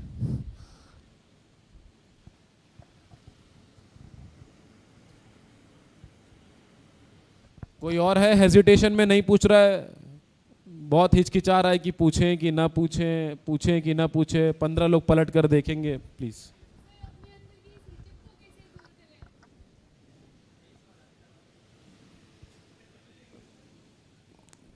देखिए, आपको हरदम समाज को नहीं कन्विंस करना है, आपको तो पहले अपने आप को कन्विंस करना है। पहली लड़ाई किससे होती है? अपने आप से होती है। अगर मैं किसी का फ़ोन आ रहा है, मुझे उठाना है कि नहीं, पहले तो मुझे अपने ब्रेन में डिसाइड करना है उठाना है कि नहीं। समाज से थोड़ी पूछने जाऊंगा मैं, तो पहले आप अपने आप से डिसाइड कीजिए। क्लैरिटी ऑफ थॉट रखिए कि आपको जीवन में चाहिए क्या, उद्देश्य क्या है। मैंने कहा ना, डायरी बनाओगे तो आप उसमें गोल लिखना, मुझे मेरा ये गोल है, क्या मैं जो करने जा रहा हूँ या जा रही हूँ, क्या ये गोल से लिंक्ड है, क्या ये मेरे उद्देश्य से लिंक्ड है? नहीं लिंक्ड है तो मैं नहीं करूँगा।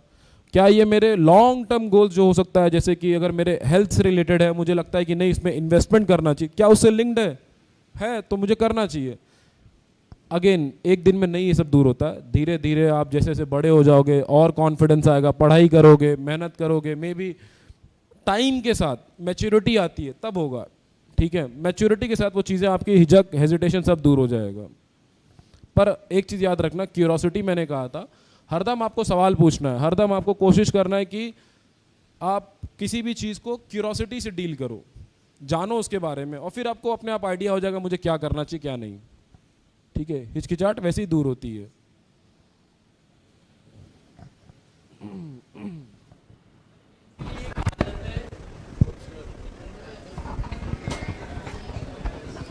Hello sir.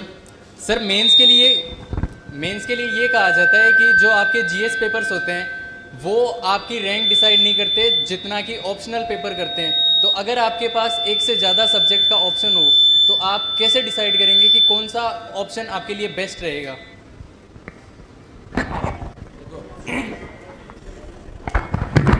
मुझे ऐसा लगता है अब वो ज़माना गया कि मेंस के पेपर डिसाइड नहीं करते हैं आपके रैंक। मुझे लगता है जीएस के पेपर भी इक्वली डिसाइड करता है रैंक। रही बात ऑप्शनल डिसाइड करने की बात, तो देखो तीन पैरामीटर है। एक, क्या इस पर्टिकुलर ऑप्शनल के ऊपर आपके पास रिसोर्सेस है, मटेरियल्स है, कोचिंग का गाइडेंस है, टेस्ट सीरीज है या नहीं, ये चीज़, ठीक है।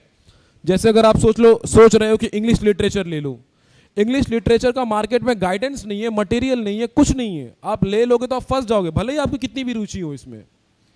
तो पहला हो गया मटेरियल, कोचिंग, गाइडेंस, ये सारी चीज़ें, और टेस्ट सीरीज। दूसरा होता है रुचि, आपका इंटरेस्ट। जैसे मेरा इंटरेस्ट मैथमेटिक्स था तो मुझे डाउट नहीं हुआ मुझे क्या लेना है, मैंने मैथ्स लिया, 4 अटेम्प्ट में मैथ्स रखा, 5 अटेम्प्ट में, मैंने कभी पलट कर नहीं देखा मेरा ऑप्शनल क्या है। बहुत लोग बदलते भी हैं, तो आप अपना रुचि देख लीजिए। पर अगर अगेन आपकी रुचि इंग्लिश लिटरेचर है और मटेरियल अवेलेबल नहीं है तो कोई मतलब नहीं है। ये दूसरी चीज होगी। तीसरी हो गई परफॉर्मेंस। परफॉर्मेंस किसका? उस ऑप्शनल का पिछले 4-5 सालों में सिविल सर्विसेज में कैसा है। अब अगर आप ऐसा ऑप्शनल ले रहे हो कि जो बहुत पनिश किया जा रहा है सिविल सर्विसेज में, लेट्स से कि हिस्ट्री है, पिछले 3-4 साल पहले बहुत पनिश किया जा रहा था, हार्डली 220, 240, 250 नंबर मिलते थे मार्क्स 500 में से, और मैथ्स को तब के ज़माना में 340, 350 आराम से मिलता था। तो अगर मार्क्स नहीं मिल रहा है उस ऑप्शनल में, आप कितना भी तुर्रम खान हो जाओ, मेहनत कर लो, आपको फिर पनिशमेंट मिलना है, 220, 230 में मिलना है। इससे अच्छा आप ऐसा ऑप्शनल लो जिसमें आपको मेहनत भी काम भर का करना पड़े, मटेरियल वगैरह सब अवेलेबल हो, गाइडेंस अवेलेबल हो, और आपकी हल्की फुल्की भी इंटरेस्ट हो तो आप उसमें डेवलप कर लीजिए।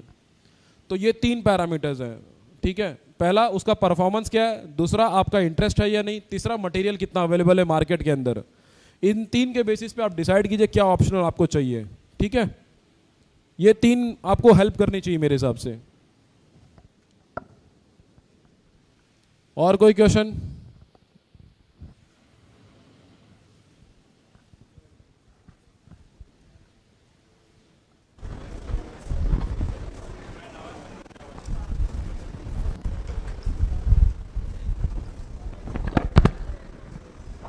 नमस्ते सर। सर मेरे मन में एक सवाल है कि मतलब हम 10th में मतलब परसेंटेज अच्छे आते हैं या फिर कम आते हैं, कैसे भी आते हैं, लेकिन हमारा रुचि होती है किसी सब्जेक्ट में, तो अगर मान लो आर्ट्स ले लेते हैं तो फिर 11th में होते हैं तो मतलब रिश्तेदारों के इनके ताने सुनने पड़ते हैं कि क्या सब्जेक्ट लिया है। ऐसे बोलते हैं ना कि आर्ट्स लिया तो एक अलग ही मतलब अलग वो होते हैं, माहौल होता है, लेकिन 12th में होते हैं फिर मतलब कॉलेज में आते हैं तो ऐसे ऐसे मतलब डिमोटिवेशन होते हैं कि ऐसा क्यों होता है, हमारे साथ क्यों होता है, ऐसे भेदभाव का सा शिकार होता है। अभी आपने जैसे पूछा था कि साइंस किस किस के, फिर आपने वो फॉर्मूला बताया तो हमें बुरा लगा सीरियसली।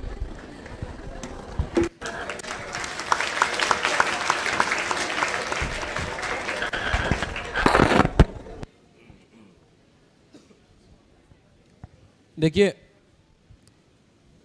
आप किसी भी बैकग्राउंड से हैं, आपके अंदर इतना कॉन्फिडेंस होना चाहिए कि आप जो चूज़ कर रहे हो आप उसमें अच्छा करोगे। आपको देखो हर चीज़ में एक्सपर्ट रहना है। आप जैसे ईगल है, जैसे सर ने बाज की कहानी बताई आपको, वो किस में उड़ने में एक्सपर्ट है, ऊंचाइयों के ऊपर उड़ता है। क्या चीता और बाज को आप ईगल को कंपेयर कर सकते हो? बिल्कुल नहीं। चीता दौड़ने में एक्सपर्ट है, टाइगर हंट करने में एक्सपर्ट है, सबकी अपनी एक एक्सपर्टीज़ है। आर्ट्स में जो मैं एक्सपर्टीज़ और पॉजिटिव साइड देख सकता हूँ वो ये है कि उसने आर्ट्स जो होता है वो आपकी राइटिंग स्किल्स इंप्रूव करता है, आपको प्रिपेयर करता है कि आप बेहतर राइटर बन सको। एसए में हो गई या जनरल स्टडीज़ की चारों मेंस के पेपर में हो गई। कई आपने देखा इस बार टॉप 20 में 11 से 12 बच्चे सिविल सर्विसेज के रिजल्ट्स में ये डीयू के स्टूडेंट्स हैं लोग, और उसमें टॉप 20 में हार्डली 2 या 3 आईआईटीज के हैं। टॉप 20 रैंक 21 भी नॉर्मल डीयू का स्टूडेंट है वो। इसका मतलब क्या है कि ऐसा नहीं है कि आईआईटीज की तरफ या साइंस टेक्निकल बैकग्राउंड की तरफ ये एग्जाम बहुत ही बायस्ड है, बिल्कुल बायस्ड नहीं है। आर्ट्स के लोग भी टॉप कर रहे हैं। इनफैक्ट रैंक 1 कौन किस बैकग्राउंड से, रैंक 2 किस बैकग्राउंड से, आप देखिए तो आप प्रोफाइल निकाल के देखिए, टॉप 10 में आपको कम से कम 4 लोग डीयू के मिल जाएंगे।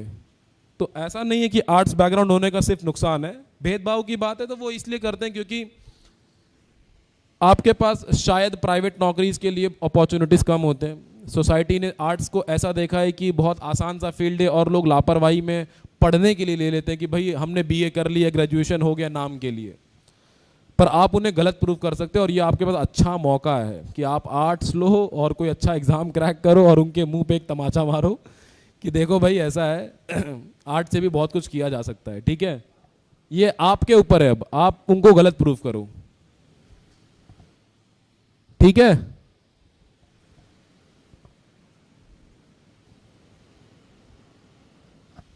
इतने कंफ्यूजन में लोग धीरे धीरे धीरे पूछ रहे हैं, मैं जबरदस्ती तो नहीं पूछ रहा हूं।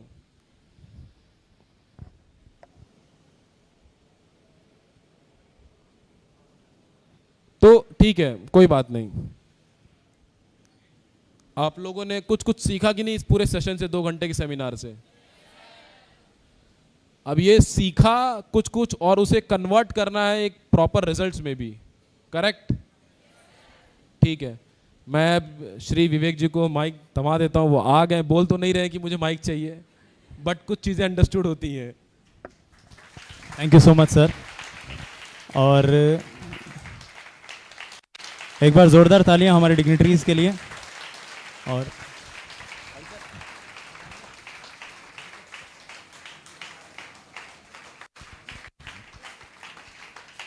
और एक छोटी सी इन्फॉर्मेशन, लास्ट 5-7 मिनट का सेशन और बचा है। मैं आपसे रिक्वेस्ट करूंगा कि आप अगर अब तक रुके हैं तो कंक्लूजन तक ही रुक जाएं। ठीक है, यज्ञ जब होता है तो फिर जब आप पूर्णाहुति तक रुक जाते हैं तो आरती तक भी रुकना चाहिए, ये एक यज्ञ का नियम है। और जो आर्ट वाली जो आपने बात बताई थी, उस बात को मैं हरि सर को उसी भूमिका के साथ बुलाना चाहूँगा। हरि सर जो 2012 बैच के असिस्टेंट कमांडेंट रहे हुए हैं, वर्तमान में एजुकेशन डिपार्टमेंट से जुड़े हुए हैं, एक लंबा एक्सपीरियंस है सिविल सर्विसेज का, और अभी कलाम एकेडमी का जो आरएएस और आईएएस का पूरा मॉड्यूल है उसके चीफ मेंटोर हैं, चीफ एग्जीक्यूटिव एक तरह से कह सकते हैं, ऑफिसर बोल सकते हैं उनको, जो पूरे उस प्रोग्राम को होल्ड कर रहे हैं। और जो अभी सर ने कही सारी बातें कही, उसको बस एक बात से कंक्लूड करूंगा, उसके बाद सर आपके बीच में होंगे वोट ऑफ थैंक्स के लिए और इस पूरे मॉड्यूल को कंक्लूड करने के लिए। अमेरिकन लिटरेचर में एक पोइट हैं, रॉबर्ट फ्रोस्ट उनका नाम है। जैसे हमारे हिंदी साहित्य में मैथिली शरण गुप्त को हम राष्ट्र कवि की उपाधि देते हैं, वैसे अमेरिकन लिटरेचर में रॉबर्ट फ्रोस्ट को राष्ट्र कवि की उपाधि दी जाती है। वो धरती के इकलौते कवि हैं जिनको 4 बार पुलित्जर पुरस्कार मिल चुका है, और धरती के इकलौते कवि हैं जिनको 31 बार नोबेल पुरस्कार के लिए नॉमिनेट किया गया, लेकिन एक बार भी नहीं मिला। 31 टाइम्स। आप सोचिए, हमारे राजस्थानी में एक बड़े महान कवि हुए हैं बिजी, जिनको कहते हैं विजय दांदेता, वो 2011 में नॉमिनेट हुए थे, जोधपुर से आते हैं। वो हमारे लिए इतनी प्राइड की बात। आप सोचिए, वो व्यक्ति 31 बार नॉमिनेट हुए, और उनकी एक बड़ी अच्छी कविता है, आपने पढ़ी होगी अगर, कि गहन सघन मनमोहक, ये उसका ट्रांसलेशन है जो बच्चन साहब ने किया था, हरिवंश राय बच्चन जी ने। गहन सघन मनमोहक वंतरु मुझको आज लुभाते हैं, किंतु किए जो वादे मैंने याद मुझे आ जाते हैं। अभी कहाँ आराम बदा यह मूक निमंत्रण छलना है, अरे अभी तो मीलों मुझको चलना है। तो ये मीलों दूर चलने की यात्रा है जो आपको पूरी करनी है। मैं हरी सर को डेस्क पर आमंत्रित करना चाहूँगा कि फाइनल कंक्लूजन। बहुत बहुत धन्यवाद विवेक सर। और देखो, मैं आप लोगों से कोई अभी मोटिवेशनल जो बातें की ऐसी नहीं करूँगा। नहीं है, कितने लोग हैं आज ही आए हैं, कलाम के स्टूडेंट नहीं हैं, वो 2-4 लोग रुक जाइए, बाकी सब लोग आप जा सकते हैं। वो इसलिए एक मिनट रुकिए, वो इसलिए कि टाइम बहुत ज़्यादा हो गया। अभी मैं मेरे कुछ भी एक्सपीरियंसेस यहाँ शेयर करूँगा तो लगेगा थोड़ा रिपीटेशन है, आपको बहुत इरिटेटिंग होगा। कुछ क्लास में बैठे हैं तो हम लोग तो मिलते रहेंगे, जब यहाँ IAS RS की क्लासें चलेगी तो खूब बार आएंगे। तो जो लोग आज पहली बार आए हैं कलाम इंस्टीट्यूट में किसी भी तरीके से, वो रुक जाइए, बाकी चले जाइए। उनसे बस 5 मिनट बात करेंगे, फिर से ऑफ हो जाए। बहुत बहुत धन्यवाद, आप लोगों ने इतना पेशेंस बनाए रखा, थैंक यू। यहाँ शेयर करूँगा तो लगेगा थोड़ा रिपीटेशन है, आपको बहुत इरिटेटिंग होगा। कुछ क्लास में बैठे हैं तो हम लोग तो मिलते रहेंगे, जब यहाँ IAS RS की क्लासें चलेगी तो खूब बार आएंगे। तो जो लोग आज पहली बार आए हैं कलाम इंस्टीट्यूट में किसी भी तरीके से, वो रुक जाइए, बाकी चले जाइए। उनसे बस 5 मिनट बात करेंगे, फिर से ऑफ हो जाए। बहुत बहुत धन्यवाद, आप लोगों ने इतना पेशेंस बनाए रखा, थैंक यू। यहाँ शेयर करूँगा तो लगेगा थोड़ा रिपीटेशन है, आपको बहुत इरिटेटिंग होगा। कुछ क्लास में बैठे हैं तो हम लोग तो मिलते रहेंगे, जब यहाँ IAS RS की क्लासें चलेगी तो खूब बार आएंगे। तो जो लोग आज पहली बार आए हैं कलाम इंस्टीट्यूट में किसी भी तरीके से, वो रुक जाइए, बाकी चले जाइए। उनसे बस 5 मिनट बात करेंगे, फिर से ऑफ हो जाए। बहुत बहुत धन्यवाद, आप लोगों ने इतना पेशेंस बनाए रखा, थैंक यू। यहाँ शेयर करूँगा तो लगेगा थोड़ा रिपीटेशन है, आपको बहुत इरिटेटिंग होगा। कुछ क्लास में बैठे हैं तो हम लोग तो मिलते रहेंगे,